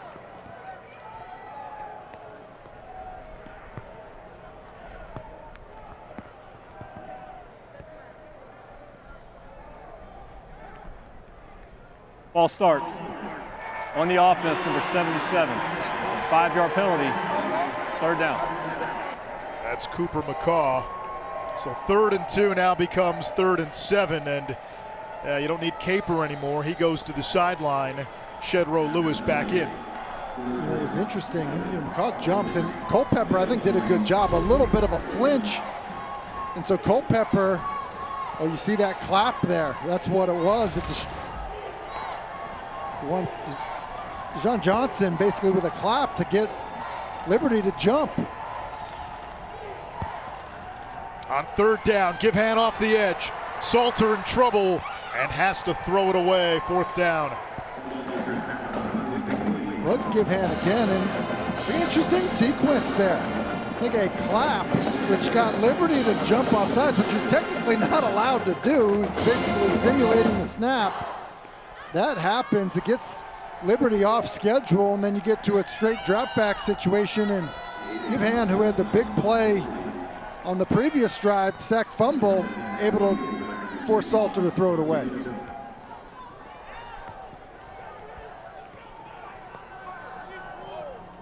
Punt by Alvis.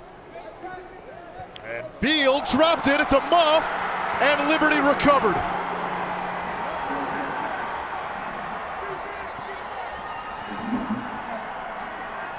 We talk so much about ball security for a quarterback or offensive players, but special teams is no different. And while the rain has let up some, it's still coming down, and Beal signals for the fair catch. Just misjudges it. Ends up too high and his body pops out, and Sibley, covering the kick, does a good job of jumping on it. And a new lifeline for Liberty now, so their offense now stuck in some quicksand. Well, now you take over with a short field.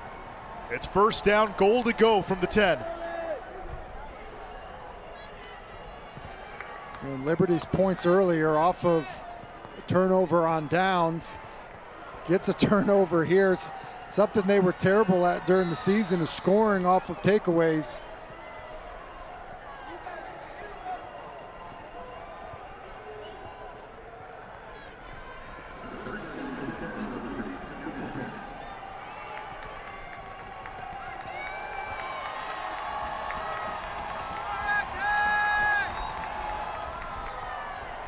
The give is to Lewis. And he hammerheads inside the 5 to the 3. 2nd and goal now. 3 yards to go, and Liberty with a chance with a touchdown and PAT to take the lead. And some of these physical downhill runs in the red zone when they've gotten there have been good for Liberty. Lewis has the lone Liberty touchdown today.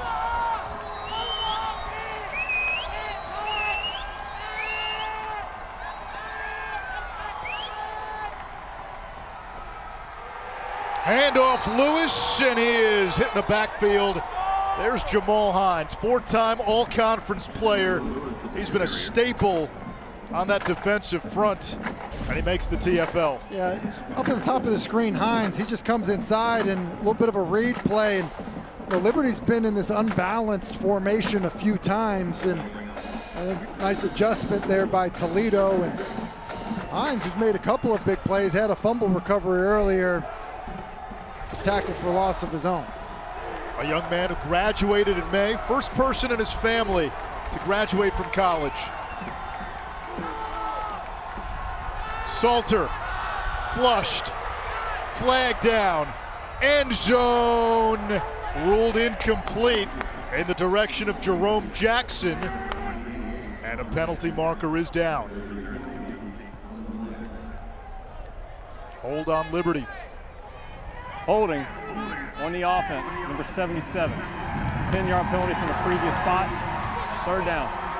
That's a hold there, and it's on the right side of the screen here at left tackle. He's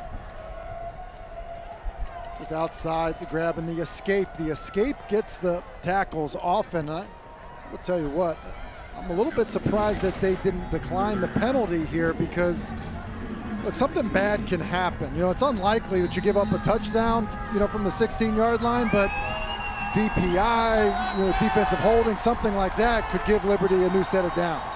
And now we get another penalty marker. I'm just thinking, you know, False start on the offense, number 15. 5-yard penalty, 3rd down. I think because it was an incomplete pass to Jerome Jackson in the back of the end zone, you know, 4th and goal from the 12 is probably a field goal opportunity. Now listen, maybe Jason Candle thinks, look, we've gotten a negative play.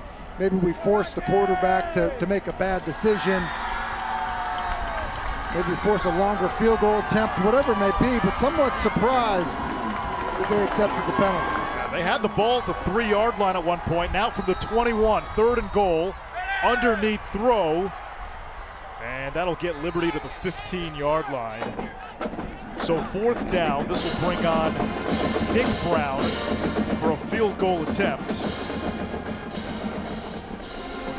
Hanshaw, the reception, he was called for the penalty on the previous play. So Liberty first half, no penalties, 3 on that drive. And now Brown, 11 of 18 on the season.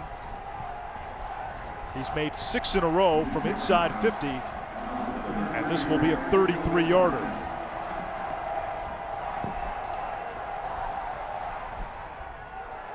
And he missed it. Well, that's why you don't decline the penalty, right, Tim? That's why Jason Candle is the head coach and got a MAC championship under his belt, coaching his team in a bowl game. This would push him back a little bit.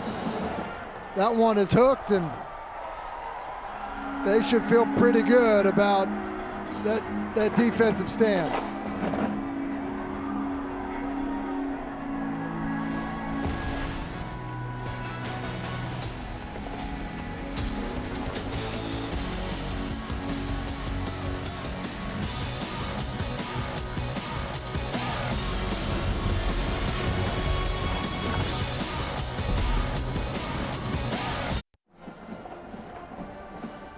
Toledo muffed a punt at its own 10-yard line. Liberty recovered, could not score. As we look at tonight's clutch delivery, brought to you by Chipotle. By Chipotle and by Jamal Hines, because you know this play here that gets Liberty off schedule kind of changed everything. Then led to a holding penalty, and that stop right there and that response to the sudden change in special teams blunder was big time. We've talked about them defensively, but after that turnover, it's impressive what they've done tonight. So Toledo takes over after the missed kick. It's Stewart on first down. Tries the middle and ends up picking up 5. 2nd down and 5.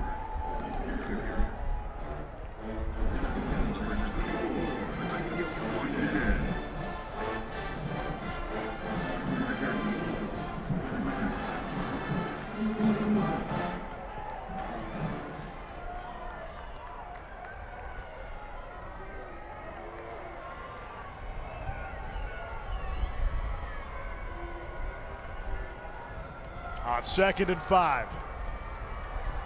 Finn buying time. Tries to run for it and comes down awkwardly right at the line of scrimmage, maybe a yard. So 3rd down.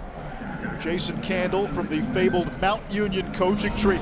You were joking with him on our call. You said, hey, you were Nick Sirianni's roommate. He goes, no. Nick Sirianni was my roommate in college. And then was joking with him about who steals more plays from the other guy. That ends up being the conversation. Nick Sirianni all of a sudden, has a quarterback that can run the football.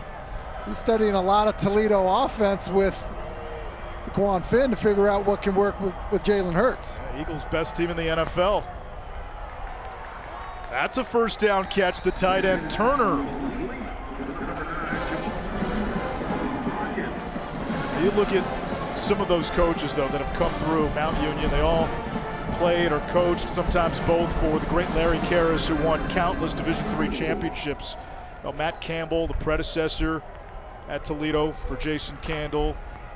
Alex Grinch now at USC. Jay Sauvel at Wyoming. That's going to be a negative play. Darrell Johnson again. He's come as advertised, 11 in red. One of the most disruptive frontline players in the FBS. And he has been a chaos agent all night. All night long, and Jason Kendall, you might just think about just going the other direction, because it doesn't matter. It's been tight ends, it's been tackles, it's been a combination of both of them. And Darrell Johnson, who I think there was some question of, hey, will he play in this bowl game? Not only has he played in this bowl game, he's been dominant. 3 TFLs in this game. 2nd and 15. Finn retreating. There comes Johnson again, who clips him. A flag comes in at the end of the play. Ball is incomplete. Darrell Johnson like a torpedo at the feet of Daquan Finn. And this might be against Liberty. I think we're going to end up getting a hold in the secondary.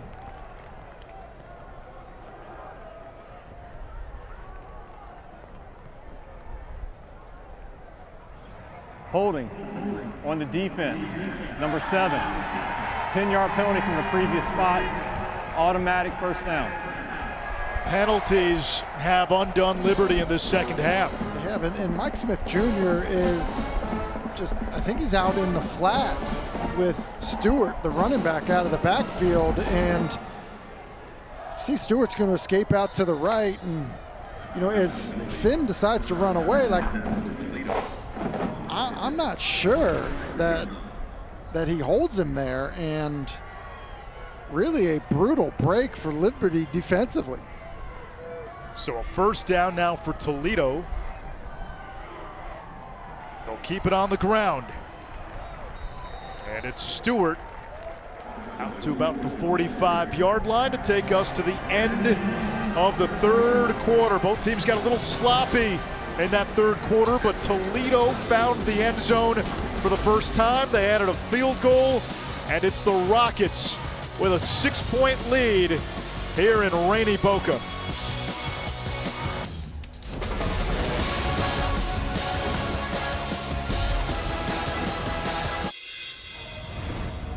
The College Football Playoff Semifinals, Saturday, December 31st on ESPN.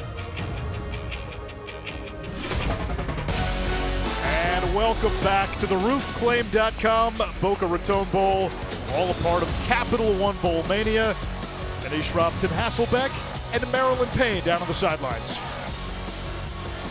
After Liberty's missed field goal attempt, linebacker Jamal Hines came over to the bench and he yelled, "That's who we are." It's an echo of what Toledo takes its pride in and has all season long. Be who you say you are.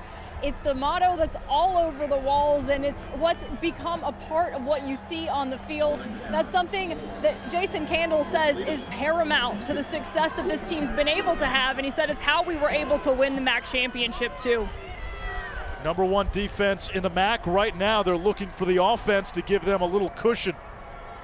Second down, 4 to go to begin the fourth quarter. Finn fires a screen pass through the hands of Blankenship. They had something there too. Blankenship had blockers out in front of him, and it was a good accurate throw by Finn. And I think for the most part, teams have handled, when you think about having a gap between your last few games, handling these conditions, for the most part have done a pretty good job with the ball, especially offensively, and Blankenship lets that one go. Now it leads to a critical third down. Toledo 6 out of 12 on third downs. 4-man pressure. Out route, it's caught, it's Newton. And he moves the chains for the Rockets into Liberty territory. It's a great route by Newton, and it's a perfect throw by Daquan Finn. Just look at the ball placement here. Talking about these conditions, bit of an option route, and ball right to the hands on the outbreak. Well done. Here comes Stewart, and he tumbles down to the 41-yard line, a pickup of 6 on the play. And Micah Kelly now in to spell Jaquez Stewart. The way they rotate Kelly and Stewart and Boone, and then you factor in Finn, this running game comes at you from a lot of angles. I mean, just wave after wave, 4 different, people that will attack you on the ground.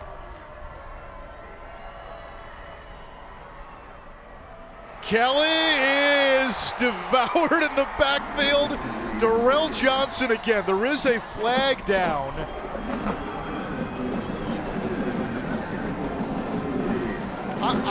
I'll just say this. I've called a number of college football games. I don't know if I've seen somebody so disruptive and dominant. Holding on the offense, number 62. That penalty is declined. 3rd down. That is 4 TFLs now for Johnson. Listen, here he comes just inside here, and it's just like his quickness, his ability to dip underneath, take that chance and make that play is really incredible. He is upping his draft stock tonight on 3rd down. High throw, it's brought in, broken tackle, 1st down. Blankensee atones for the drop pass earlier on the drive. And just a great job of catching the football and being able to stay on your feet, knowing where the defender is coming from. That's an excellent job by Blankensee. Tim, back to Darrell Johnson for a moment. You cover the NFL. Is there a comp for Johnson? What's interesting, I don't know that I have one. Did you see Blankensee break that tackle and get up the field?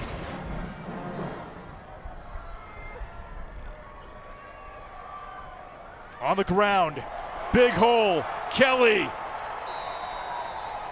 to the 20-yard line, Toledo in the red zone.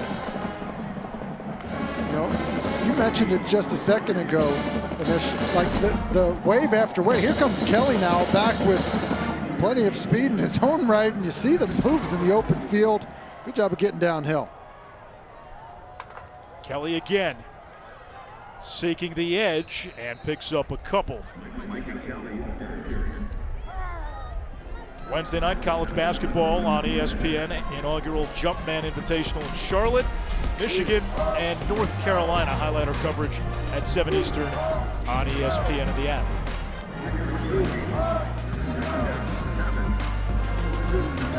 13th play of this Toledo drive. Remember, they opened this half with a long, lengthy drive that took up 6 minutes plus. It ended in a touchdown. Finn rolls to his right, throws, it's caught. Blankensee down inside the 5, 1st and goal, Toledo. And again, Finn on the move, accurate throw to Blankensee, and a little bit more tempo for Toledo. Snap on the ground. Finn able to pick up the grounder and skirts forward to the 5-yard line. Disaster averted. That could have been a lot worse. Instead, only a loss of a couple. Every now and then you've got to play a little shortstop, back in the backfield. There's the move the pocket play to Blankensee. Does a good job of staying on the move. And then this one here, just again, the conditions. We mentioned it earlier with Devin Rogers, but that ball's on the ground, and maybe Finn was a bit of a baseball player at one point. And Darrell Johnson down for Liberty.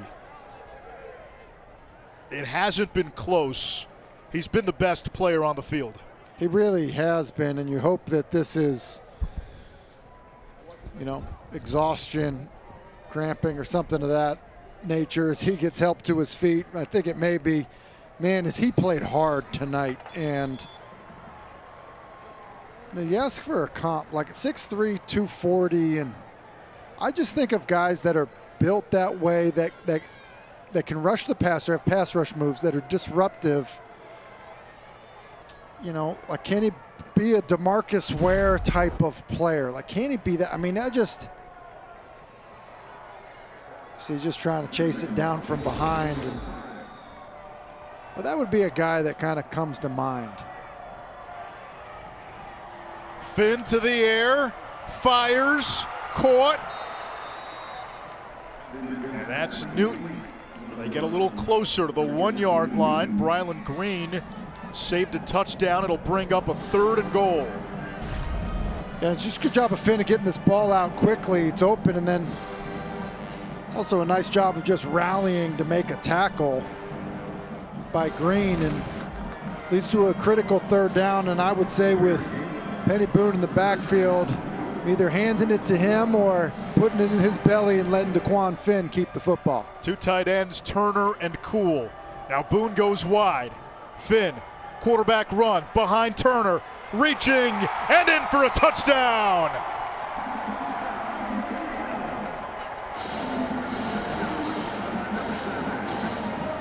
Well, that's the advantage you have when you have a quarterback that is a tough physical runner. Motion Boone out of the backfield, but still be able to run power football with a lead blocker.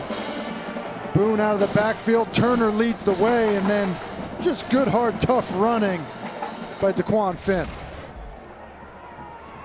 Toledo will go for 2 to make this a 21-7 game, and we're going to get a timeout by Liberty. So the Flames have to burn a timeout. They've got 2 left, down 12, 10:35 to go in the fourth. You see the touchdown. See, it feels like empty. Toledo's done this a few times, and it's kind of interesting where, a lot of times the defense will read it as empty because the back leaves the backfield, but when you have a quarterback that's a great runner and a tight end that's a lead blocker, you can do things like that. Tonight's Player Spotlight is brought to you by the city of Boca Raton. Daquan Finn has done it with his arm. He's done it with his legs. Touchdown through the air, touchdown on the ground. He was the MVP of the MAC championship, sophomore out of Detroit.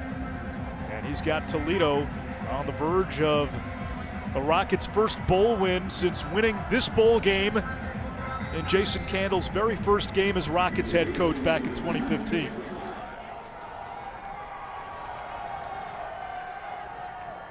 Finn rolls to the right, shovels to Stewart, who walks in for 2. Little page out of Andy Reid's Kansas City playbook there, I think. Make it look like sprint out, get that little shovel pass underneath. And how about the way this Toledo offense has come alive in the second half? Really impressive.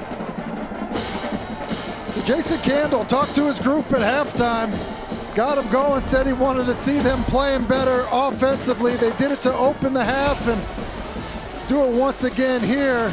Daquan Finn has the Rockets on a roll.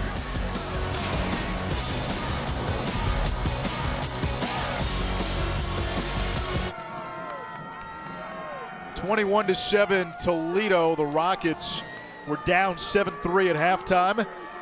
Our annual NBA on Christmas Day tradition continues. 5 star-studded games on ESPN. It all starts with Sixers Knicks at noon.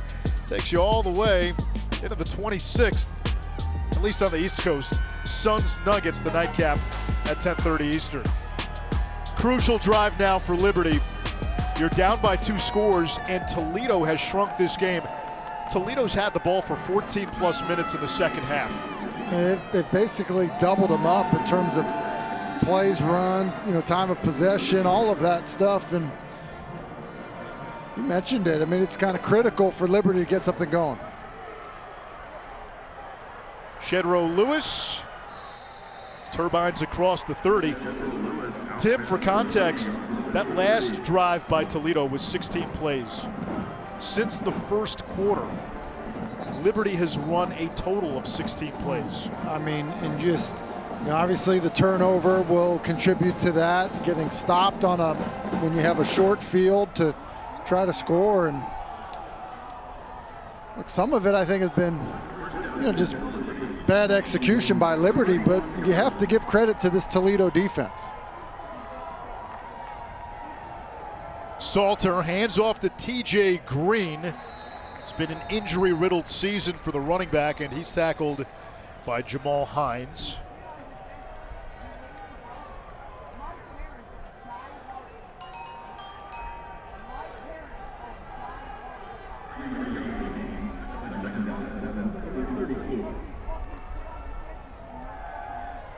Salter in trouble, dances. And he might have a first down. You know, it's plays like that, though, you know, I know it hasn't been perfect for Salter, but plays like that just make you think about, like, okay, what can be? I mean, just the elusiveness.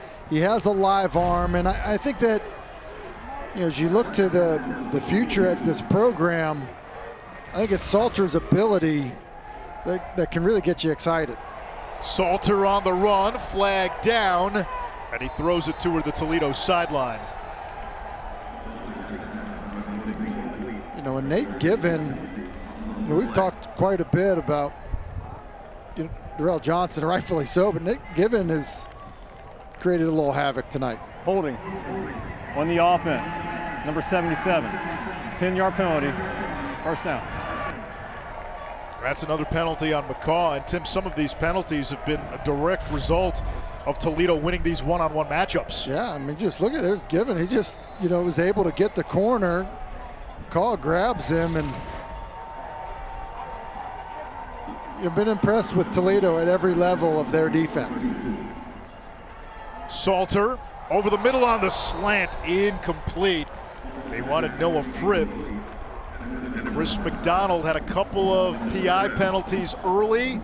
He's settled down, and these Toledo corners have done a great job on the outside receivers for Liberty.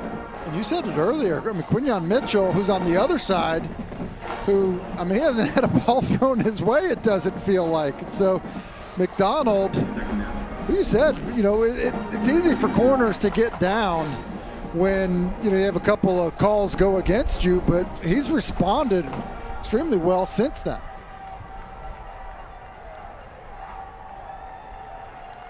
On second down,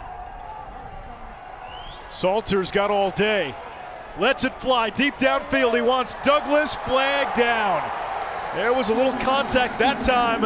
It was Quinyon Mitchell in coverage. Multiple flags down.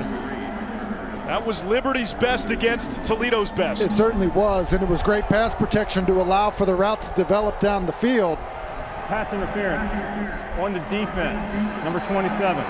15-yard penalty from the previous spot. Automatic first down. And I thought that this ball was thrown too far up the field, not far enough across the field, and I think because of that and that adjustment, there was some contact, but I don't know. I think Quinyon Mitchell had a bit of a case there. So first down, it's College, not a spot foul. Salter in the pocket, rolls to his right, throws on the run, and it's brought in. That is Sibley. He's that wide receiver running back hybrid. He recovered the muffed punt back in the third quarter. And you know, the one thing that Liberty does have going for them, it seems like the rain has stopped and the ball is coming out of Caden Salter's hand seemingly pretty quickly, and it's a good sign as you're trying to mount a comeback. Three big bodies into the game. Salter keeps, has the 40, following his tight ends upfield, and gets to the 34-yard line, a little shy of the marker. You know, Bentley Hanshaw, the tight end, is able to kind of wrap around on this and be the escort to Caden Salter as he gets to the perimeter. And how about Salter with that smile? You know, the coaches kind of mentioned to us, you know, he's kind of, you know, in some ways so positive, always smiling upbeat, like, hey, this matters, this is important, but that kind of calm and kind of happy-go-lucky feel about him certainly still in play. Here's Lewis. Finds a seam and picks up a first down. Austin Henderson, the tight end, held the block long enough for Lewis to sneak just inside of him. And I like the pace of this drive for Liberty. You know, you're not in a 2-minute mode. Yes, you are concerned about the number of possessions you're going to have. Obviously need to score twice to tie this game up, but still plenty of time to stay in your traditional offense. The fake to Douglas. Salter down the seam, it's caught. Sibley scores, touchdown Liberty.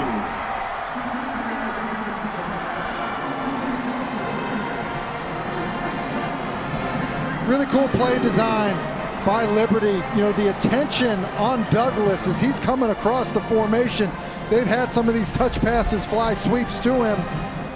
And so because of that action, the bluff on the perimeter, that gets Sibley running down the seam, and you know, not a super accurate throw, but a great adjustment by Sibley. He's able to kind of get situated, turned around to catch that football. Nick Brown now for the PAT. Bad snap, kick, no good. Wet conditions, the snap was bobbled. The hold was rushed as a result, and Brown kicked it wide. That's not on the kicker. We mentioned it. We've talked about, being able to handle the ball on offense. Special teams, it's shown up. Bad hold, don't get the kick, and that may matter in this one.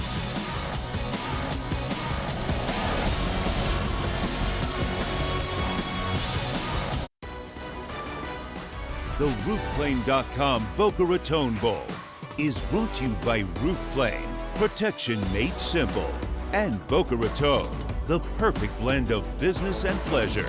Visit businessboca.com. The pep rally, part of the bowl festivities this week. Toledo leads by 8. Let's check in with Marilyn for an injury update. Impactful DN Darrell Johnson left the field and walked slowly, only with assistance from Liberty's training staff, over to the oxygen tank on the opposite end of the field. He only wore the mask for about 30 seconds and then took it off, insisting he was good to go. He made his way back down the sideline, favoring his left leg and keeping weight off the right side, but wide receiver Caleb Sneed really punctuated it. He said, "Man, we need you. You're the one playing out there like we all need to be. You're the one who really wants this. You're setting the tone. We really need you, man." Well, he's been the best player on the field tonight. And let's see what Liberty does when they come out on defense.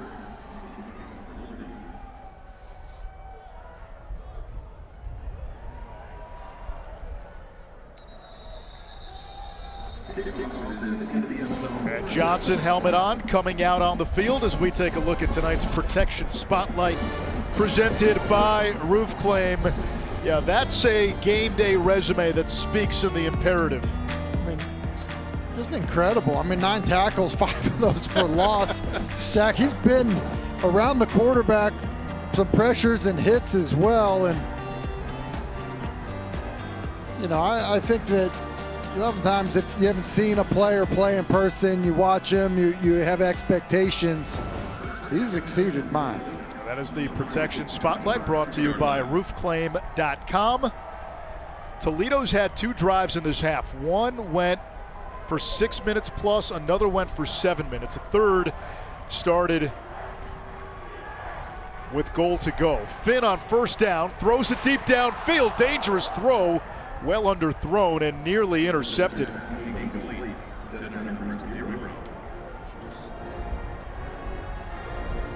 Dangerous throw there by Finn. He's trying to hit Blankumsey, who's been really good in the second half on the over, and I think he was kind of fortunate and kind of gets away with one there because Akeel Washington was in that vicinity and nearly came down with it.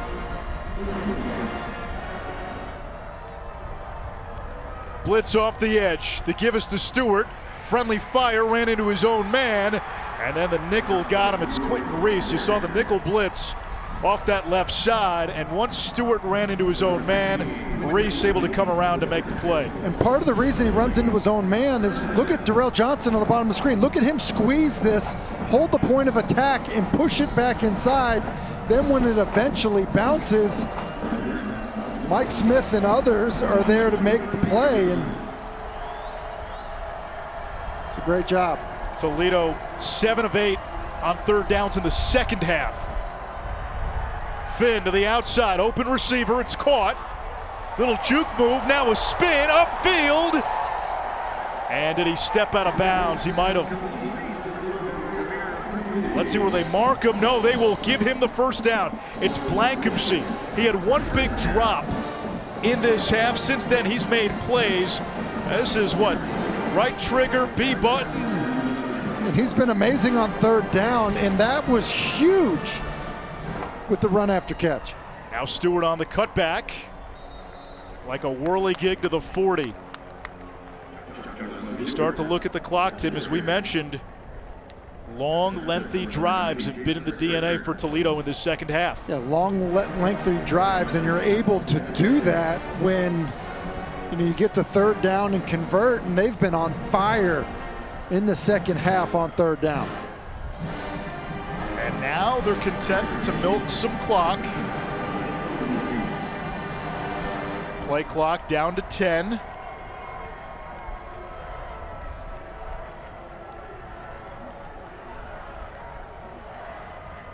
They snap it with 1. Kelly to the outside. And able to pick up a yard. That looked to be almost another TFL for this Liberty defense. Yeah, it was Trayshawn Clark. And I thought that even if he didn't get the TFL, I thought there was a chance that they were going to draw a flag, because as he knifed inside, I saw some jersey pull, which clearly would have been tough to overcome for Toledo offensively on this drive with what they're trying to do. Another third down here for Toledo, 8 of 9 in the second half. Blankupsy, the motion man. Here comes the blitz, Finn in the pocket, and sacked. Akeel Washington, first sack of the season. Toledo will have to punt, and Liberty will get the ball back with about 4 minutes to go. Yeah, it's an inside pressure here. See Washington and Smith come on the blitz, and we've seen Finn be able to escape from pressure throughout the night, but not that time from Washington. And how about this? We've talked so much about Darrell Johnson, but Washington's had a heck of a game, and Mike Smith Jr.'s got 15 tackles on the night. They have been all over the place. Demario Douglas, 2 career punt return touchdowns, waits at the 35. Batsky kicks it away. Fair catch is made at the 33. Only a 38-yard punt. 3:53 left in regulation. Liberty needs a touchdown and a 2-point conversion to tie. Tomorrow night in New Orleans, it's the R+L Carriers New Orleans Bowl, Western Kentucky, South Alabama, 9 p.m. on ESPN as Capital One Bowl Mania continues. We'll have our Capital One postgame show immediately following the game. Just to log on and fire up the ESPN app. We'll have the trophy presentation as well.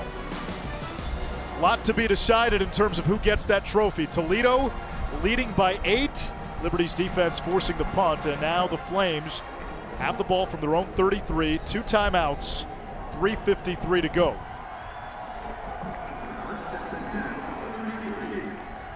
Salter, backwards pass. It's a wide receiver pass.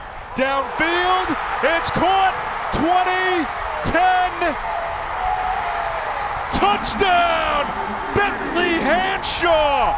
He's a blocking tight end, seldom used in the passing game.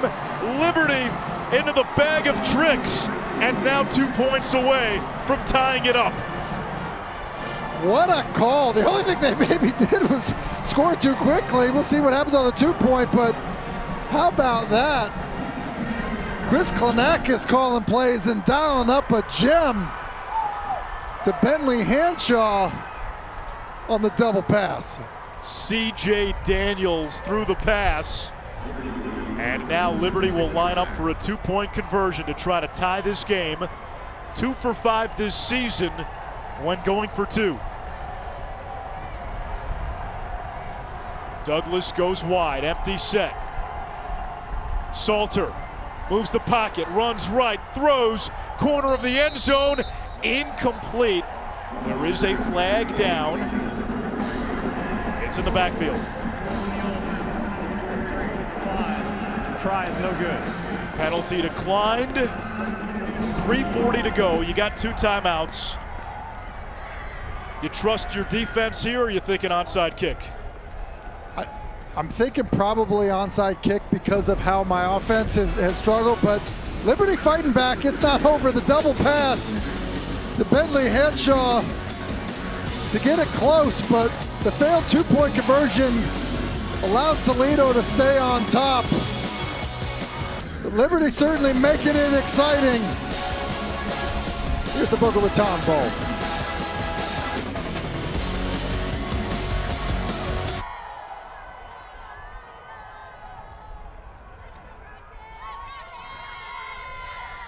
Two-point game, fourth quarter, 3:40 to go. Liberty with a touchdown, but a failed two-point conversion. SportsCenter follows our game.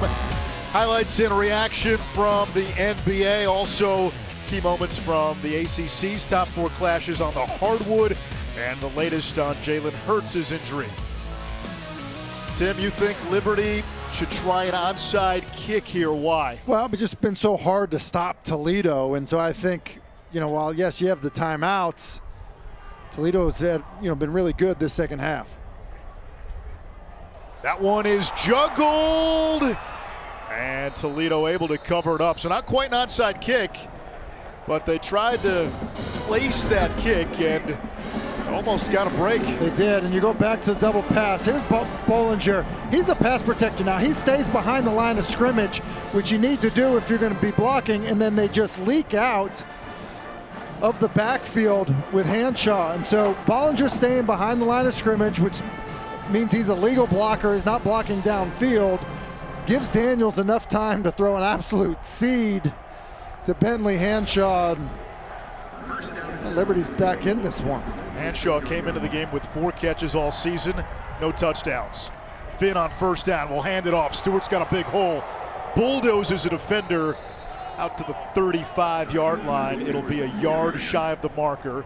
Second down and 1. Liberty's got 2 timeouts left, and Toledo will take its time. I would have thought for Liberty that you would just start taking them immediately. Surprised that Josh Aldridge doesn't use that timeout initially, because clearly, look at what's going to happen here is, Toledo is going to use every second of the play clock. I think you want to use your timeouts on the front end. Yeah, they'll hand it off. They'll move the chains. That'll momentarily stop the clock, but it'll start once the ball is spotted. You get the sense Liberty was probably thinking we needed to hold them to fewer than 9 yards on first down to justify using that timeout. Yeah. But now again, you're losing precious time. Yeah, you are. There's no doubt about it. And I think at some point what you want to do is you want to stop the clock, because Toledo is eventually going to have to run a play, and if you can punch at the football, get the football out, you've left more time on the clock for yourself if you start using the timeouts.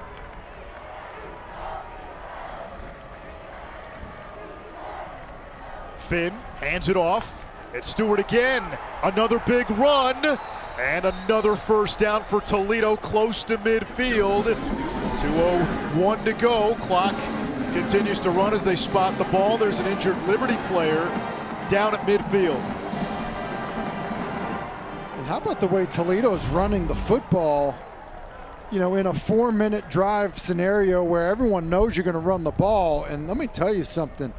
We've talked quite a bit about Jamal Turner as a receiver, but how about as a lead blocker there? That was impressive. He was the lead blocker on the touchdown run by Finn. The injured Liberty player is cornerback Marion Williams. For the Flames, this is nothing new. They've played in an FBS leading 6 games that have been decided by 3 points or less. 3-3 in those games. For Toledo, most of their close games have been losses. 4 of their 5 losses have been by 7 points or less, but the Rockets in the driver's seat. They've got the ball, they've got a first down, there's 2 minutes left, and Liberty used one of its timeouts. So Liberty only has 1 timeout left. 0-2. Thank you. I think the situational football in the second half has really stuck out to me when I think about what Toledo has done. I mean, third down football, just how they've kind of manage those situations. And then here, getting the ball back, having to pick up a couple first downs, try to end the game with the ball in your possession. Off to a good start. Third downs, you brought it up to 8 of 10 for Toledo in the second half. Which is, almost unheard of in terms of efficiency on third down, especially when you think about how it was a struggle. I think 2 of 7 on third down in the first half. So Jason Candle talked about playing better offensively. They've done that.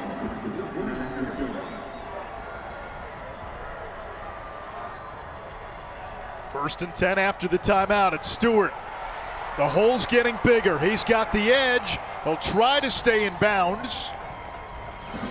He picks up a first down for Toledo. Ball at the 36-yard line.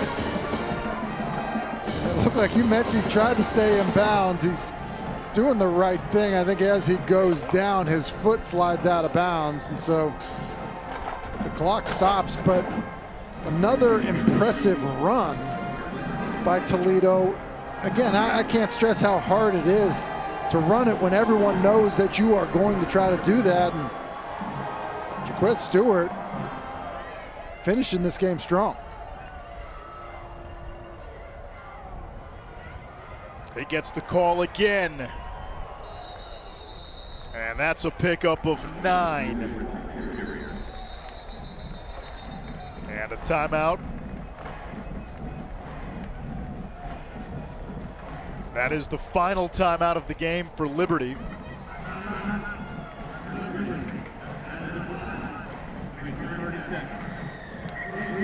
Tonight's Capital One player of the game, it's Toledo quarterback DeQuan Finn. He's starting to add some hardware to the collection after the MAC championship game, and now here, the Boca Raton Bowl. He's just done a really good job because the game didn't start off perfect for him. And I just feel like in terms of decisions he's made as a passer, how tough he's been as a runner, and what this offense has done in the second half. As you just look at this, production. Jason Candle said to us, it's about making the right play. And it just felt like he did that tonight. Think back to when it was a downpour in terms of the rain. Maybe not cutting it loose when you maybe had somebody that was potentially popping open. I think there's something about him that when I watch him, I just feel like, look, if you were in, gym class in high school or recess, it was like, in middle school, like he was going to be the first pick. He's just that kind of competitor. He left this game at one point, injured. Got hurt, came out for a series, came back in, and that's the sealer, that's the dagger. Stewart the first down, and Toledo is about to get its first bowl win since 2015. That was Jason Candle's coaching debut. It took place in this bowl game, in this stadium, and like today, in a driving rain. In a driving rain, although it's held up, and I'm impressed with the resolve and resiliency of this Toledo team. And Jason Candle will talk about sayings that they have on their walls, really play out, and it feels like it's kind of happened here, where down, continue to stay in the fight, and because of that, going to find themselves with a bowl win. And now DeQuan Finn making sure nobody does anything that could jeopardize the situation. For Liberty, this will be the first bowl loss for the Flames as an FBS team. They were 3-0, and it's Liberty's final game as an independent heading to Conference USA next season. One more snap will do it. And Toledo, your winner in the 2022 roofclaim.com Boca Raton Bowl.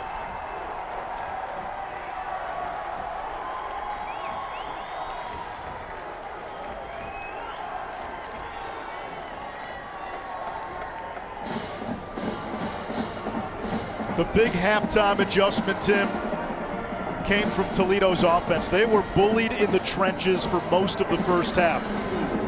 They bullied Liberty in the trenches with their run game in the second half.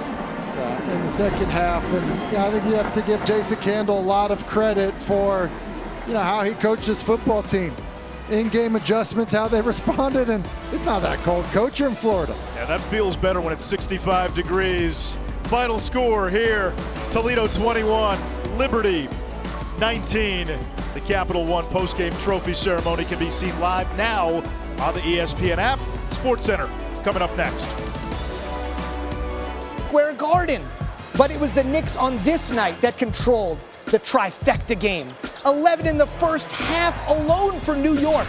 Dubs had 12 the entire game. Knicks rolling double-digit lead at the half.